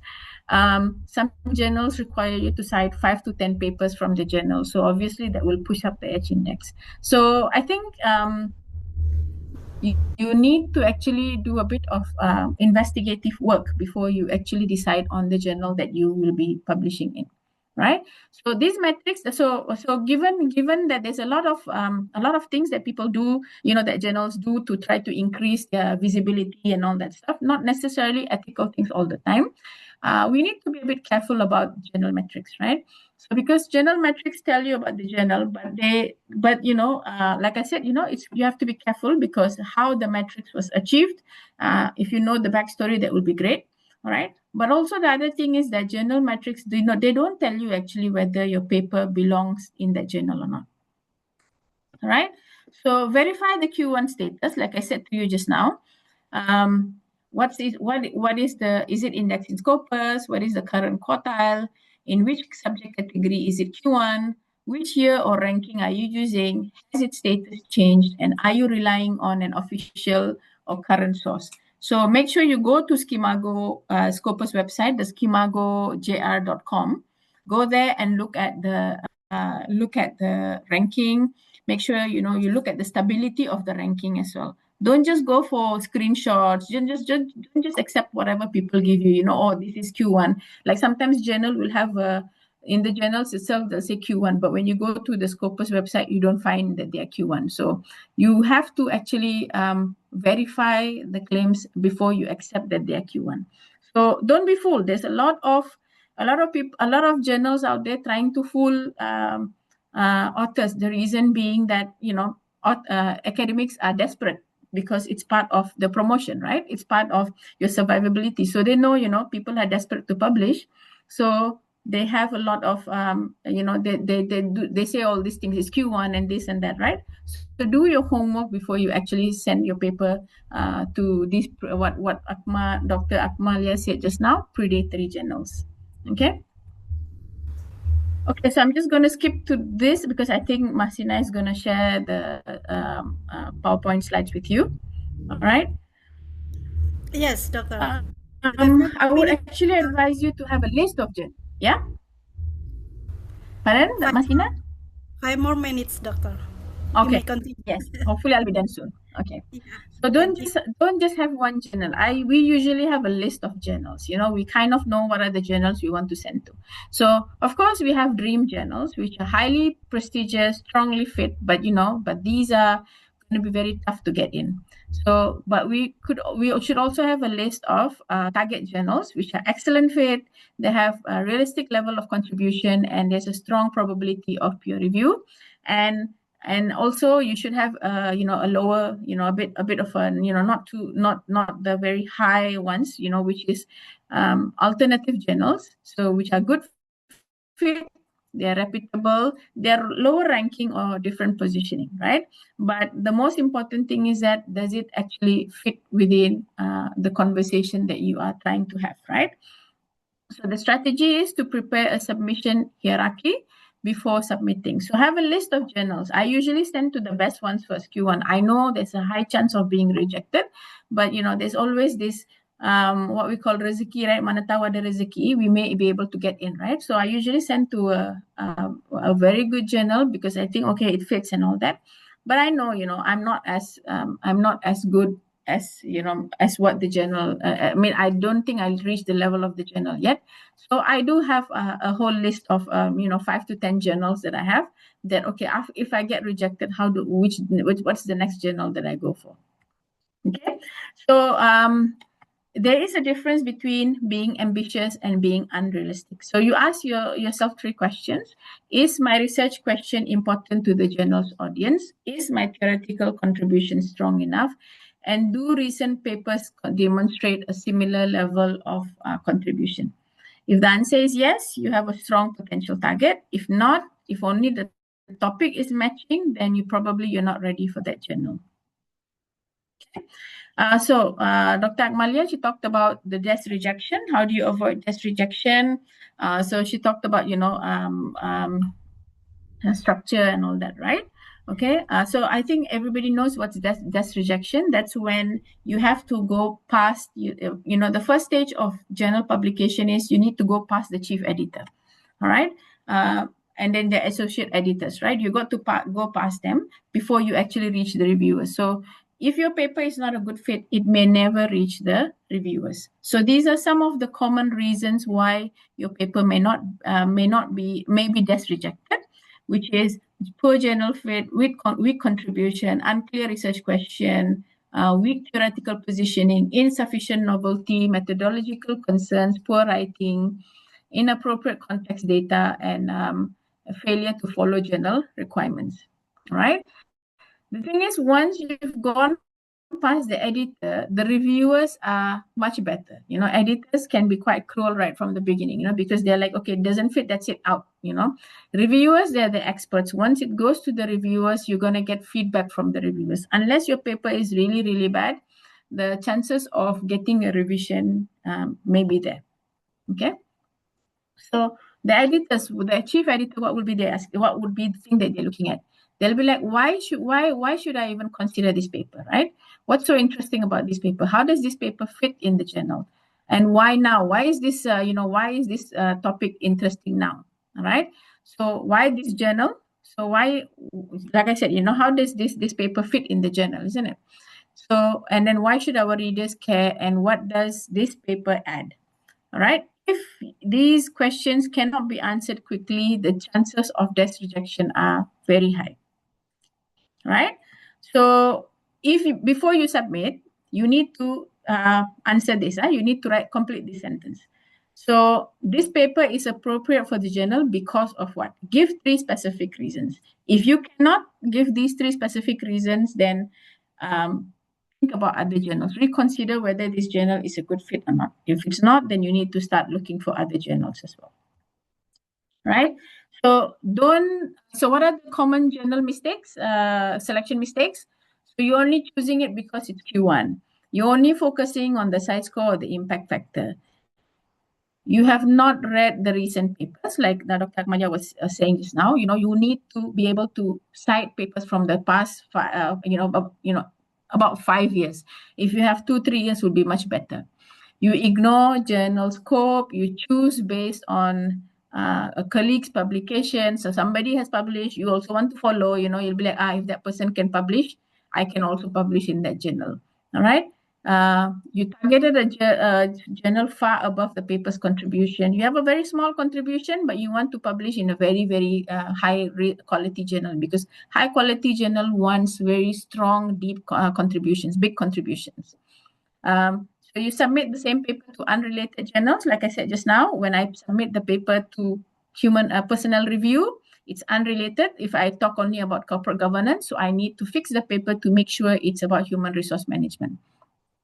You trust outdated rankings, you ignore APCs and publication policies, all right, and you fail to ask this important question: why would these journals' readers actually care about what you have to say? Okay, so journal selection is very strategic.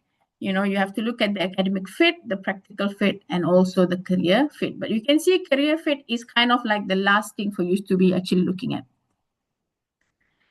All right, so these are the targets. These are the tests for general targeting. There's my paper fit, the scope, and so on. All right, so I'm not going to read through this. You can look at it. I think you kind of already have an idea, how what you should be looking out for when you're trying to publish your paper, right? Okay, so these are the steps. Write down your research question. So take your paper, write down your research question, theory, contribution, method, context, identify 3 potential journals, Q1 journals, find 3 to 5 recent papers from each journal. If you want to do, you can do the scoring that I showed just now, and then you can select which one is a dream, which one is a target, and which one is an alternative journal, right? So before you press submit, these are the checklists that you need to fulfill, all right? Make sure you have asked all these questions, make sure you have fulfilled all these checklists, then you can go ahead and submit the journal, all right? So the right Q1 journal is not necessarily the highest ranked journal. So it is the journal where your question matters. What you need, what you want to say, what you want to tell people about your research, it's interesting to those people. All right. Your contribution fits within the journal, your paper speaks to the audience, your method meets the expectations, and your manuscript belongs in the conversation. So I think so the right paper will go into the right journal based on the right positioning, and there is the right positioning, how you position your paper. This will result in a better chance of publication. So I think I just want to say that, I just want to finish off by saying that the gist of all of this is that you need to enjoy what you're writing, and you need to remember that writing, doing research publication, journal publication is about having a conversation with the audience, with other researchers. How do you actually contribute? Focus on the contribution of your paper. All right? Okay, thank you. Thank you, Dr. Saista. I think we have a different insight, from the different countries regarding with the how to choose and what is the strategy in when selecting the journals, space particularly for Q1 Scopus Q1 journals, and okay, for the short of the time, without further ado, we may continue to the third speakers. I think we have Dr. Evi Saleso from Dr. Saista. Here. Thank you for joining us, Dr. Evi. Okay, we continue to the third speaker, Professor Dr. Teresia from Universitas Katolik Sugia Pranata from Semarang. The subtopics is related with the responsible AI and publication ethics. Okay, Professor Tere, selamat malam, Prof. Yeah, good evening. Baik, Prof. Screen time and screen yours. Thank you. Okay, thank you very much, Bu Masina. Okay, I will share my presentation first.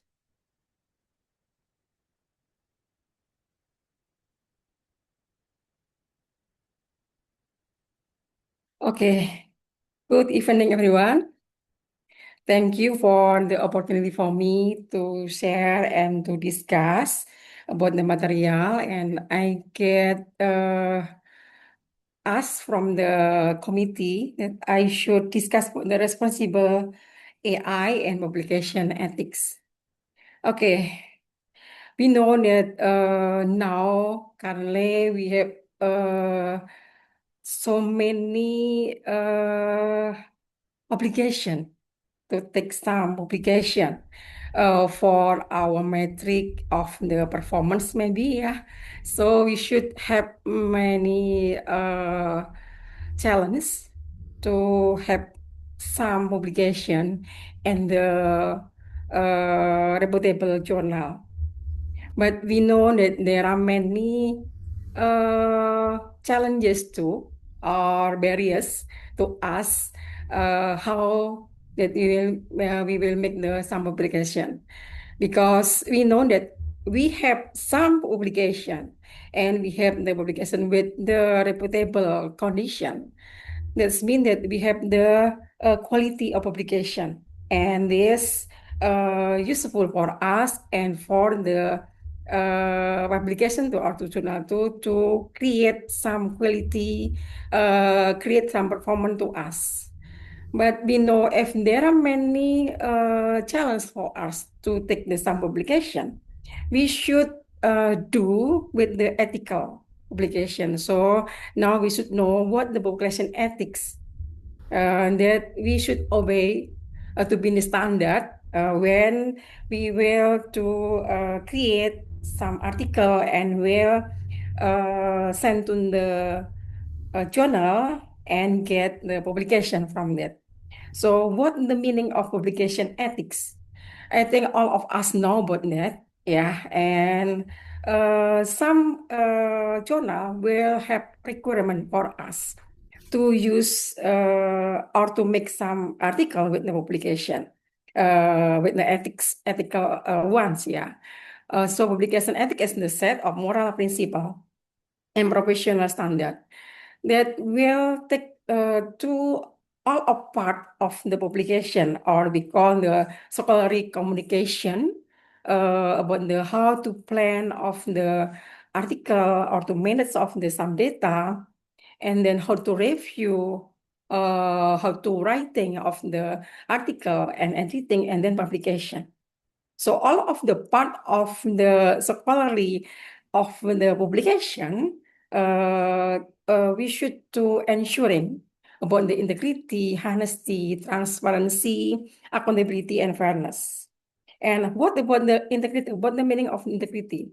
Integrity is that us to be the author, we should be honest, and we use the process from the preparing of the article and collect of the data, and then use the method of the to analyze of the article.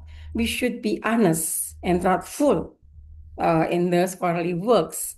And then honesty is how if we should report and writing of this finding or maybe of the data, we should present the information accurately. Yeah.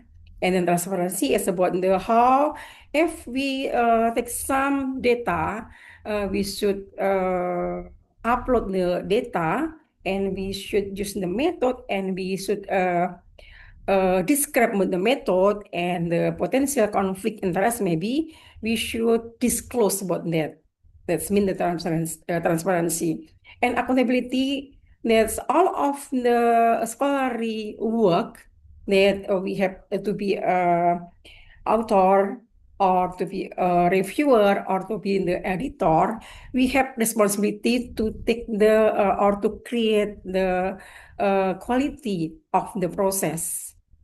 Yeah, so all of us should have the responsibility to work and of course to accept the consequences from this report. Yeah, and the last one is fairness. That's mean if the author, they should take the contribution of the all of the author in this article. And for the reviewer, they should use objectively to review of the article. And from the editor or editing, they should read carefully and check all of this condition. And they can use objective to choose of the article that will be published in this journal. Yeah. Okay, so what's the publication ethics? That's meant to be a standard to take the some quality from the author and quality from the journal itself.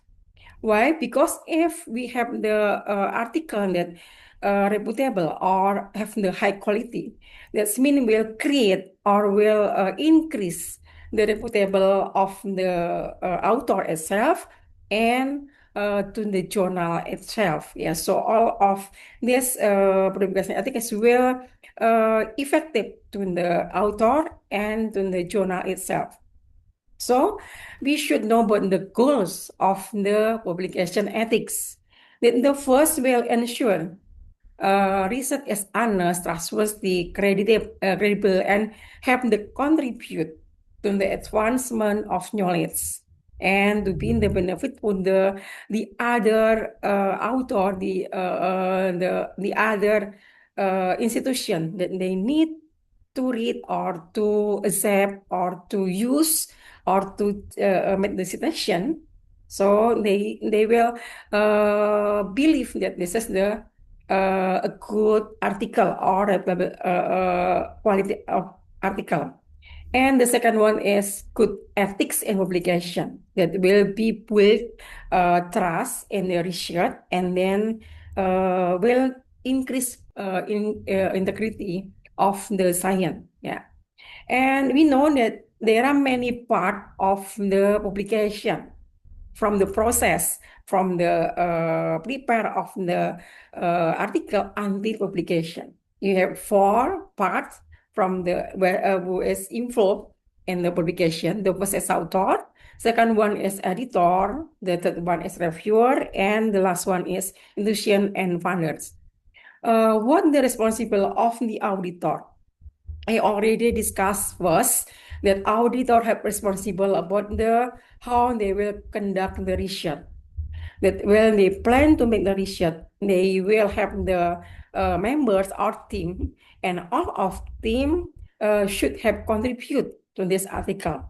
So they should take some information with honestly, and then they should take the data and then report the data, use the data with the fairness, with the objective the data, yeah, and so keep the honesty of the data too. And then proper credit and disclose if they have the conflict of interest with the reviewer maybe, or with the institution or funder, and maybe a editor. So if they have the conflict interest, they should disclose about this condition. And then of course they should avoid plagiarism and then not doing the duplicate of publication. And editors, they have the responsibility to make fair and unbiased decision. Editor is the key person that they should perform of the quality of the journal. Because if the author send or upload in the OJS, they should try to select the good journal, maybe that of course requirement that they used to select of the journal, and then they should looking for the reviewer that have the same competency with this article, and then to take the reviewer by the blend review, and to make sure that a reviewer will take the review with the integrity process, yeah, and then give information to the author to repair this article and to use the code of conduct of the ethics in this article.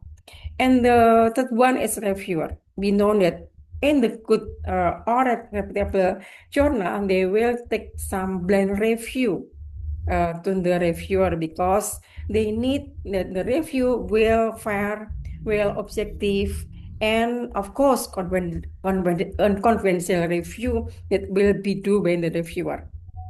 And reviewer have tasks to give some critical or to give some review and give information that will be improve the quality of the manuscript.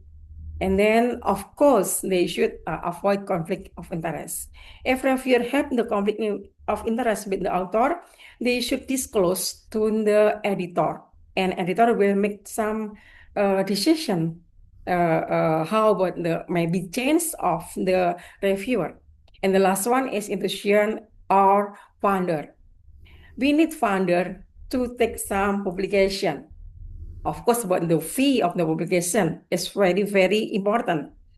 So funder can make some requirement to the author to make the quality of manuscript. And to take some quality, from manuscript, maybe funder can make some training or maybe guidance to the author to create the manuscript that will obey of the some requirement. And then, of course, support policy and then uphold research quality. So, to the author, editor, reviewer, and institution or funder, they should obey about the standard, yeah, and they have the core principle of application: honesty, originality, proper citation, fair authorship, confidentiality, avoid misconduct, and transparency. Okay, we know that although we should have the big number of publication because from the our metric of publication, but sometimes we have many barriers, and from this many barriers, sometimes will make we to be unethical. So we should avoid from this condition, and we should change barrier to be in the challenge. Yeah, we have many challenges from this publication. In this PowerPoint, I found that we have the high challenge. The first is high competition. We know that all of the reputable journal, they will accept large number of manuscript, but they just a little space to publication. So that means that there are many articles that will be rejected from this journal. So maybe the article is a potential quality, but limited space to publish in this journal, so will be rejected. So some people need to meet the some publication that match with the manuscript. So we call it this is the high competition. And second one is publication cost. We know that to publication, maybe some journal no need to pay the publication fee, but the other publication on the other journal, we need the pay the publication cost. Sometimes we have no money to do that, so we should find out about the funder to take the publication fee. And the third one is ethical issues. I think that we already discussed in the previous slide, yeah. That sometimes because we have target to take the some publication, sometimes people will take the plagiarism or maybe publication or maybe duplication too. So that will be not to make the manuscript quality. Yeah. And the fourth one is pressure for impact. We know Indonesia now have a requirement to take the some impact from our publication. So it's more make some challenge for us to reach this requirement. So we need focus of the quality, but sometimes make us very, very challenges from this condition. And the fifth one is literature skip gap. Yeah, we know why to take the some gap, we need read some or more and more article, and that means we need more time to understand what the gap of the research itself.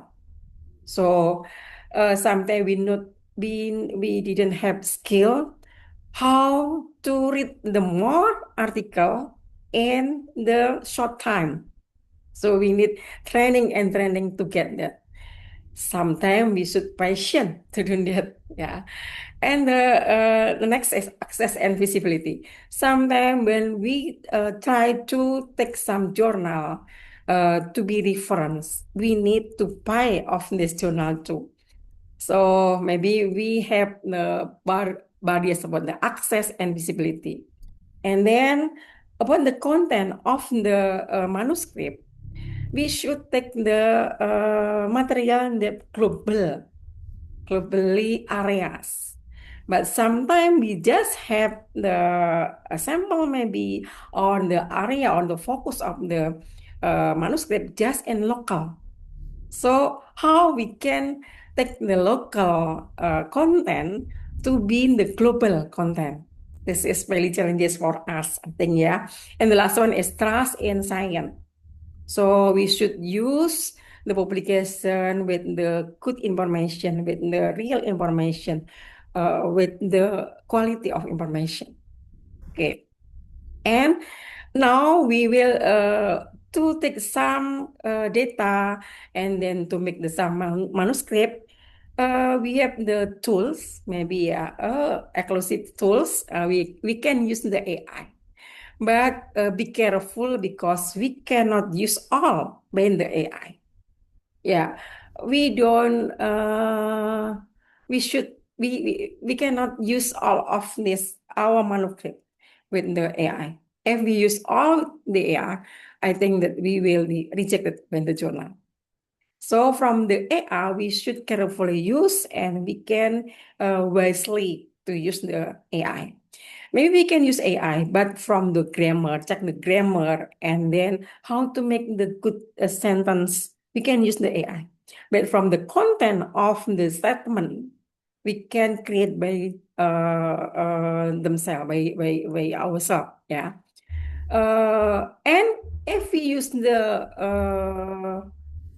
AI to help us to find out about the data, maybe to how to use the methodology, how to analysis of the finding, we can use the AI, but we should disclose this condition.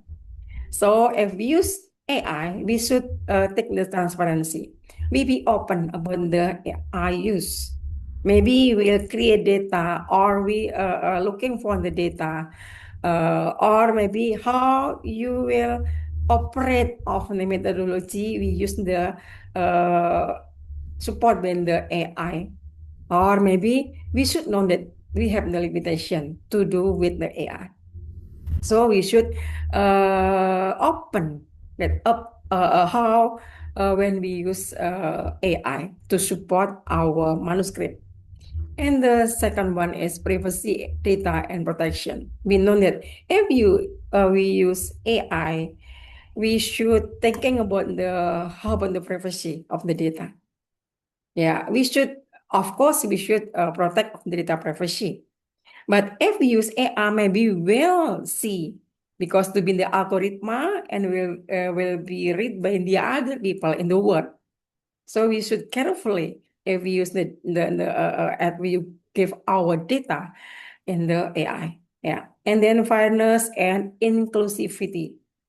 We should avoid the bias and then ensure fairness and inclusivity in AI develop and use. We should open. We should give information to the editor how we use the AI to create the manuscript. Yeah, and then we should know that human oversight. We know that AI is very supporting for us to make the manuscript, but we have to be human that we will have the decision making, not by AI, but by the human.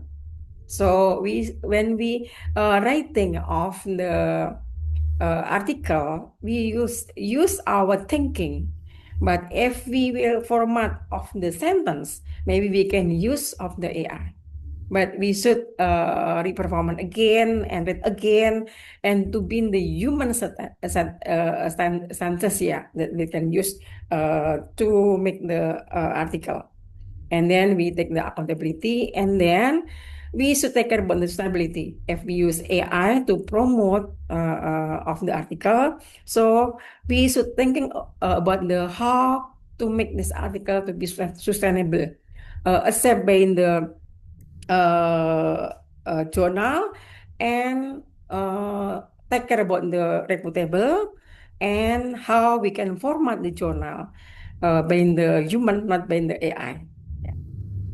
Okay, so that's mean for the research and publication, if we use the AI, we should disclose AI use clearly and honestly, and then ensure accuracy, validity, and reliability of AI output. We check again, and then we should respect intellectual property, yeah, and promote fairness, reduce bias, and then we have the responsibility to the society that will be read or use to citation our article. Okay, to create the good or the quality manuscript, we should know about the authorship paper, yeah, and all of the steps from authorship, we should think about the ethic itself. Yeah, we know that an author must have made all of the steps to make the article. That all of the author, if we have the team, all of author will have contribution to the step, every step. Example from the concept. When we have the concept to create the article, all of the members of the team, they should have contribute to thinking about the research idea, or maybe objective, or maybe about the hypothesis. They have the contribute on that. And how about the method?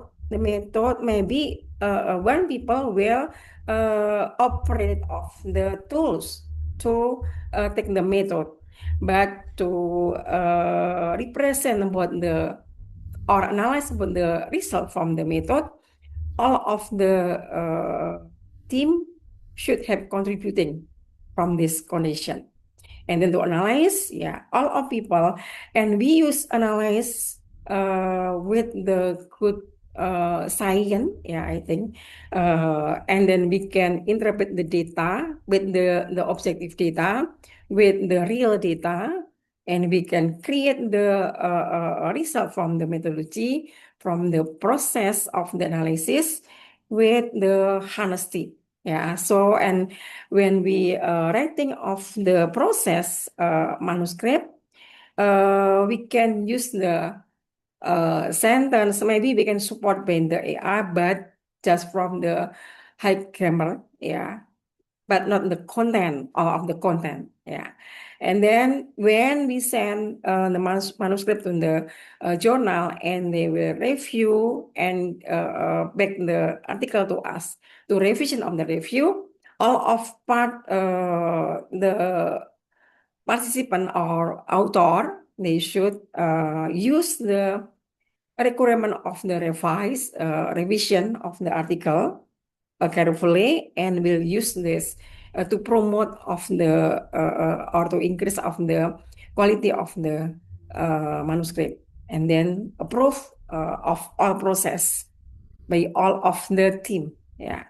So we know that there are many, recently we have many information, we take many information about the very dangerous if we use the gift author, or if we use the guest author, and we use the ghost author.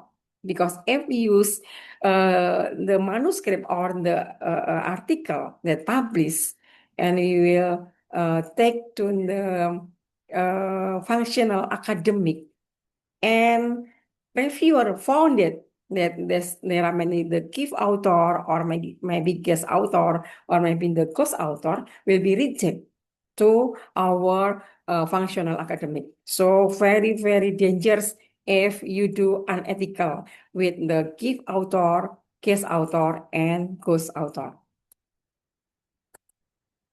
Yeah.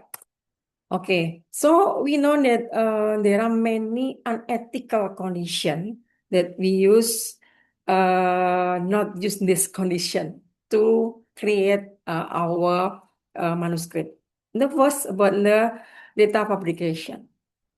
Well, we have the data, but when we analyze and we use the tools to take information, or to take the result from the result, from the research, yeah, and different with my expectation, and then we change the data.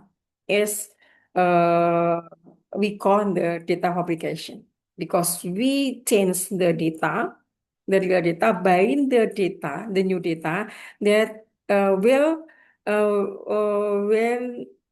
when we try to analysis will fulfill with our expectation. Yeah, that's mean data application because we change. So this is non-ethical. Yeah. And second one is data falsification, manipulating data. Because we will change the data and then remove outlier. But we can remove outlier, but we should use the process, the good process. Yeah. And then we change research. This is the very, very unethical condition. Yeah. And maybe we can statistical manipulation and image manipulation. This called data falsification. So we call the manipulation data is not ethical. Yeah. And then sometimes because we need many citation, maybe we can use make citation by our self-publication. I think it's not, I think we can make citation from our publication. But if too much, that's we call citation manipulation. Yeah, so we should just enough use citation, or maybe we can use the other condition with the ethical condition. We use the requirement and we take some article from the reputation journal and we can make citation from that. But we not take the citation cartels or maybe paper mill citation. This is unethical condition. So we should take care about the data integrity and then proper analyze and appropriate citation that are to be the basis of scientific trust. Yeah, because this is to be the quality of article. Yeah, that will be accepted in the journal. So how we choose the right Scopus journal? I think the presenter previous give some information about that. I just discussed about the red flag warning sign of problematic journal. Yeah, too fast and too easy process. To be careful if we take some journal and we send to the journal, but very fast to respond by the editor and very fast to publish. Yes, to be the red flag, maybe warning sign to us that will be the problematic journal. Second one is spam email invitation submission. I think all of us will accept, yeah, inviting submission in the spam email. So please forget it from this invitation. Yeah, and the third one is false acceptance promise. All of the reputable journal will not keep promise to us. They have the system, they have the process, and plan review, and need time to do that. So if they give us promise to acceptance, I think this is to be the red flag or a warning sign to us to refuse this journal. Yeah, and then unreasonable fee, too much or too more fee that we should buy to publish in this journal. I think we should careful to take this journal. And then lack of transparent information. Of course, all journal will have the OTS that we can see the process, the step of the process, our publication. First will submission, and then if they will review, they will give information to us. How many to review take place, and when they have some revision, they will give us the revision. And if we need revision again, the second revision, they will give information to us until the publication and until the publication that they do. So they always transparent to us to keep information about the process of the publication. And then we can see from the website, maybe, we can read on the website about who is the editorial. If they have the poor editorial practices, so we should carefully from this journal, and they're not indexed. So we should looking for the index from the journal first, and then we will choose this journal to publication. Yeah, so we choose journal wisely for meaningful scientific contribution. Okay, from this presentation, I will take some conclusion. The first, that ethical publication is the foundation of credible science and positive impact. So from this condition, every part of the publication, they have the role, they have the job desk, and then every part of the publication, they have the key principle. And there are many conditions that we can see about how to best practice to take some manuscript to send to the journal. So from this condition, we should take care about the ethics and everyone's responsibility. And the ethics will be built integrity in the every step. And we should take care about the red flag of this journal and the step that we do by myself or by the author. Yeah, we should not to take the misconduct. So we should take care about that. And then we choose the quality over quantity. And the last one, we can use the AI, but we can honestly with this AI process, and we can more wisely to use the AI. Okay, I think enough from my presentation, and I will back to moderator. Thank you. Okay, thank you, Prof. Teresia. Yeah, we have now we now have a different insight, from the three countries. For example, that in selecting the quality of Q1 journal, we identify that Dr. Akmalia has identified that the key point that we have to consider is the quality of the journal is no APC. So that's the point from the Dr. Akmalia. And the second one is from Dr. Saista. We get a key point that the high quality ranking journal, which is what is called the type for high quality journal for Scopus Q1 is the journal is consistently in the Q1 ranking.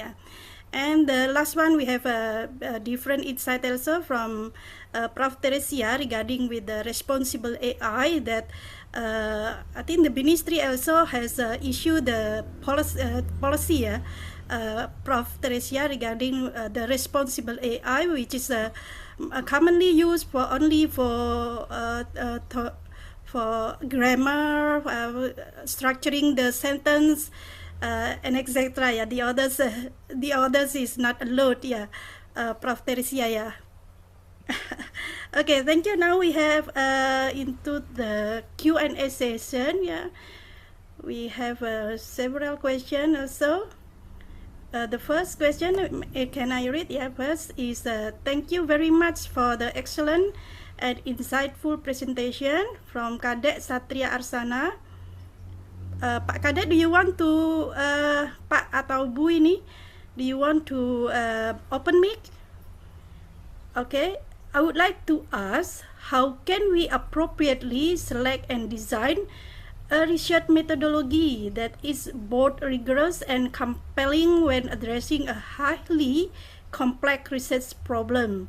More specifically, how can we ensure that the chosen methodology not only answer the research question effectively but also captures the complexity of the phenomenon in a meaningful way, ultimately leading to strong theoretical and empirical contributions that are relevant, well aligned with the expectation of Q1 journals. So, Dr. Saista or Dr. Akmalia, you may answer the question regarding with the methodology. Yeah. Hello? Okay, I will take that one. So Shaista will take the other one later. Okay, Dr. Akmalia. Basically, because the question is, I mean, not addressing quantitative or qualitative. I do work on qualitative using survey and interview, and I mean using survey interview, and quantitative using both survey and secondary data analysis. And I think last week I just I'm studying because last week I just gave talk to my colleagues in university regarding how much is too much, like in terms of analysis. How much is too much means to which extent do you need to do the analysis, but you don't want to be so engrossed with the analysis that you miss the important part of your research, which is your contribution. So in answering that, I think I used to have a book before this. I think something about data analysis for dummy, right? So there is a protocol for each research approach. There is a clear protocol of what you need to do. So, like for example, when you do, I mentioned before, when you do survey, um, let's say you use PLSM. So in selecting the variable, one of the core thing is making sure you have the related theory. Okay, so you don't just choose any questions and put that as your questionnaire, but your framework is based on a clear theory. So there are attending courses for, like if you do secondary data, so Dr. Carol will lead you step by step on how to go about with the selection of variables, the analysis, and so on. Same goes to survey. In Malaysia, we have Prof. Ramaya in PLSM, and in my university, we also have this one for Hafaz Ngah. So when they design the questionnaire, they start with the theoretical part, addressing the contribution or the research question, and then selecting the questions before they can go and analyze. So there is a clear protocol. It's not just going to the software and do this and that, but even from the formation of the variable, it has to be justified. Same goes to secondary data analysis. When you choose variable, so you must make sure that variable is, let's say, profitability. So you have a clear justification of why that variable is selected. When you choose ESG, so how do you form your variable if you are doing textual analysis? So what is the validity process needed to make sure that that variable address all concerns? So follow a clear protocol of each research area.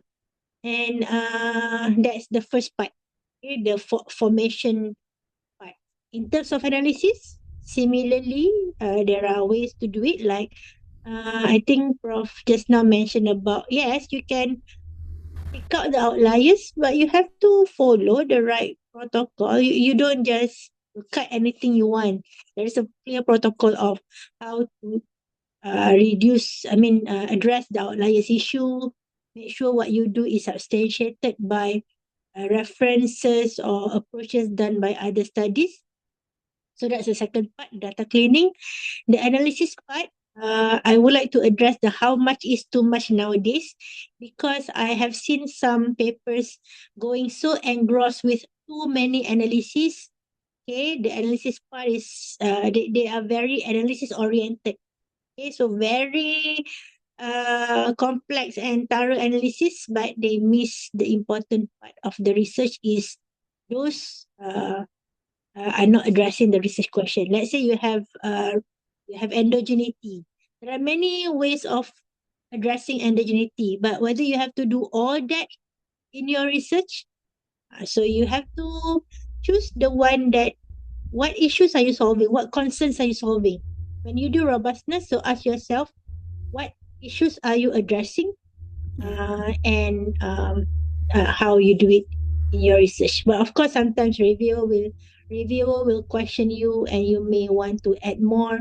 But balance between having too much analysis uh, and avoid doing analysis that actually same one but addressing same issue. So balance between how much is too much is something that you have to think about in doing your analysis.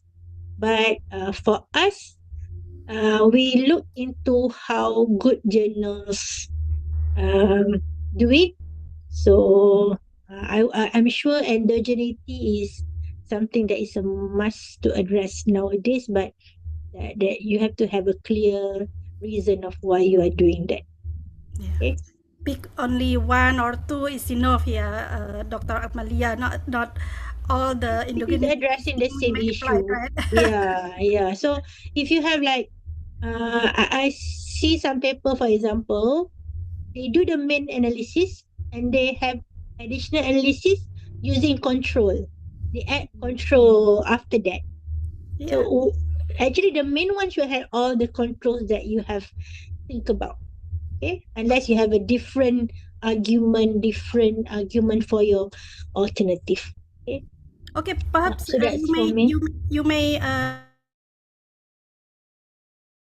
to the strong contributions in the articles, Dr. Amalia. Come again? You may answer also the second question regarding with the how to write the strong contributions. Okay. I think I like what Dr. Shaista has shared on this. When you first start your research, you already know why you are doing that, what you are contributing. So you don't run your paper and then think of a contribution, right? You have said that earlier what your contribution is. But I think a lot of what I shared in my discussion, my slide, which I don't go through that much, is avoid general statement or like wordplay. So lots of wordplay being used. Like you say, my research has important contribution because it offers a significant policy improvement. So you play with the word significant policy improvement. But I would say which policy? So if you are doing on corporate governance, so of course you are addressing the corporate governance code of Indonesia. So but look at what Shaista has said. You already know that before you start that. You already know which, like for example, the board diversity one. So you already know what you are addressing. Why you are doing that is actually to contribute. So you already have that beforehand. Okay. Okay, Doctor. The same question for Dr. Saista, so we can get the different insight from Dr. Saista regarding with the methodology, what is the best strategy to provide the best, rigor methodology, and the second question regarding with contribution, Dr. Saista.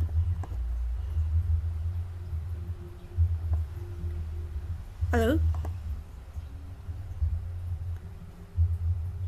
Hello, are you there, Dr. Saista?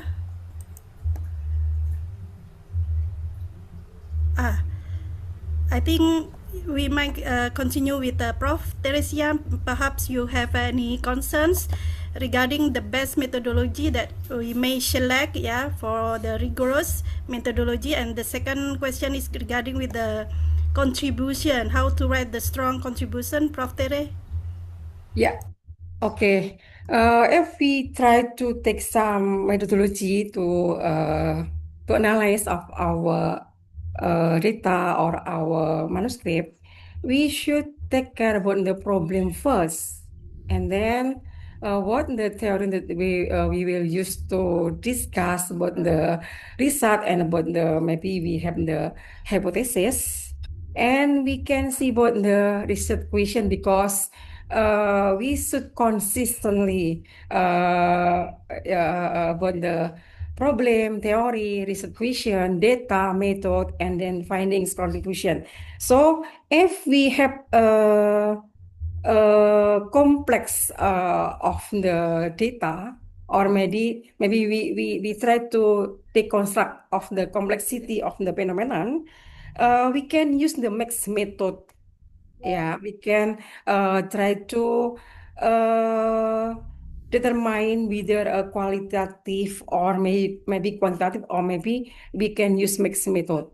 And then we can take the data, maybe we can use the longitudinal data or maybe comparative data, or maybe we can use the design and the more appropriate to take with the data or to take with the phenomenon. Yeah, and how we can take some contribute to this condition? Maybe we can try to take some research gap first, and we can find out about the novelty. And from this novelty, we can compare from the maybe in the other article, maybe 10 or 5 article that find out about the same condition, and we can take the different novelty from this article. So we will give some contribution to the maybe to the science, or maybe to the policy, or maybe to the data itself, or maybe to the methodology to be the new one from this maybe research gap, or maybe in the theory gap, and we can take the some novelty to that. I mean, if we take the some novelty and will different from the other research, we will take the contribution from that. Maybe this my answer, Umasina. Yeah, thank you, Prof. I think the contribution is not only related with the methodology, but Yeah, also in terms of of course. theoretical contribution, practical contribution, as Dr. Akmalia said. Okay, we go to the next questions. Oh yeah. Oh, I think we have. Is there anyone here that wants to open mic to questioning the speakers?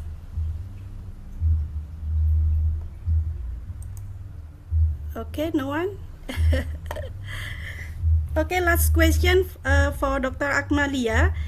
We have a different different insight, yeah, between Malaysia and Brunei Darussalam, and also to Indonesia. But the key point here, I have highlight that I am doing the research with Dr. Saisna now, and as your presentation today, I got many correction regarding with the compliant with words limit. So I have 3 times returned manuscript, Dr. Akmalia. Yeah. Yeah, and also for the KPI, also we have a mandatory for professor, especially, yeah, we have contribute at least Q1, yeah, Q1 or Q2 one article, and Q3 one article. I think it is more more lighter, yeah, than Malaysia. No, I think it's the same. I think Oh, it's the the same. same. Yeah, Oh, yeah. okay. So, but actually, don't be. Yeah, that's a good goal. But I think what matters is we work to have to achieve that.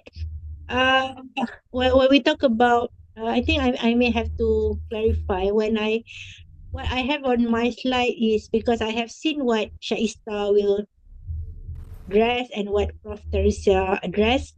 So my coverage just now is more like what a reviewer look into perhaps. So practical way of how to arrange your thoughts in preparing a paper, like for example, uh yeah, sometimes having to cut a paper into smaller pieces, a smaller page number of words is time consuming as well, but I think what I have in my slide, which I have shared, is more on the uh, practical way of developing the papers. And then Shaista continue with selecting journals, and then Prof. Teresia continue with the ethical aspects. So those linked together. Uh, uh, uh, uh, I'm not really saying. I mean, yes, I usually go for pre-APC, but I think there is another way of how I do it as well. I go for conferences with good opportunities for journal.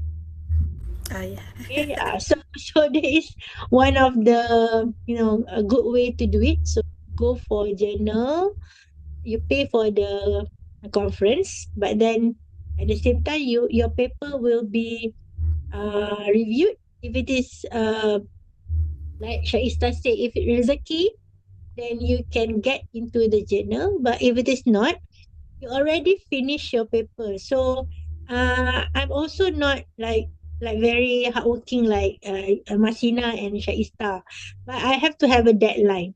So usually my deadline is conferences. So when every year I will try to go to conferences, and I will use that conferences as my deadline to finish papers, right? So if my paper is but I choose conferences with good journals affiliated. So if my paper is selected by the journal, then it will go quickly. I mean, it will be very it will be processed differently than when you send for regular issue, right? And then if it is not selected for the journal, you can send it. You already have feedback, okay, early feedback, and you will No. send it to journal. Yeah. Yeah. I think Dr. Afiza also mentioned something like that. Yeah. When you prepare your work, it doesn't have to be perfect, but it cannot be too low quality as well. You want to make sure when you do it first time, you do it correct, like the citation, references, format. So it is not all analysis you will do, but you will try to do as much additional analysis as well. But don't wait until you finish all analysis, Yeah. then you consider your paper as finished. That's why I will try to find journal conferences, because when you have conference, you have deadline when you submit, so you finish your maybe draft, but a good draft, got your paper into get comments, and then you can improve it for submit. I think Dr. Afiza also mentioned about having your work to be reviewed. So conference is a way of how to get good. And I think uh, your your we used to have what is called as brown bag session, where in the department we in Auckland before this. So everyone we have a Friday session Mm-hmm. where some researchers will present their draft work. Mm. So but I don't see that happening quite a lot. Maybe in your department, between ICMA member, for example, or in your university, so have like once in 2 weeks. So let's say Masina have a paper, so you present to your colleague, get feedback for that, right? So have your paper to be reviewed by your colleague as well. Would be a good way of working on that quality journal. That way one is before we submit to Yeah. journal, right? I think Dr. Fiza always highlight about have your paper presented and list and reviewed by your colleague as well too. Yeah. Okay. We have another one question. This is, I think we might have a last one, yeah, because it is too too it's already late. Yeah. Would you please show me the way to find free APC Q1 journal? I think Dr. Armelia has explained. She prefer to Emerald Journal. Emerald Journal. Not only the example is Emerald, but the key point is the journal that provide no APC, yeah, in the I think it is the best journal that you may select, yeah. And the second one from Dr. Saizda, you may how to choose the journal is the rank, it has consistently in Q1, yeah, not flexibilized Q1 and then the next week Q2 and next week Q3 and then drop from Scopus. I think usually those that you need to pay. Yeah, because that you need to to pay. our student, because our PhD student they have to have Scopus, two Scopus for publication. So when they submit that year it's Scopus, but when their paper got published it's not Scopus. So the paper come to waste. I think the issue came here to Dr. Akmalia and Prof. Tere also have a clue that if you selecting the journal with APC, the predator is probably the APC amount is unreasonable. Yeah, Prof. Is there anything that you want to add to answer the question, Prof. Tere? Okay. Yeah. From this condition, I think we first go to the official journal website, maybe, and you can look specially from the APC or maybe publication charts or maybe open access fee, because we have differences from the APC publication charts and maybe open access fee. And then you can take the statement, maybe, yeah. There is no charge for publication an article, and of course you first should looking for from the website, yeah, from the Scopus sources, yeah, and then you can take some data about the journal publication model first. And you can take some answer from the journal about the author are not required to pay an FEC.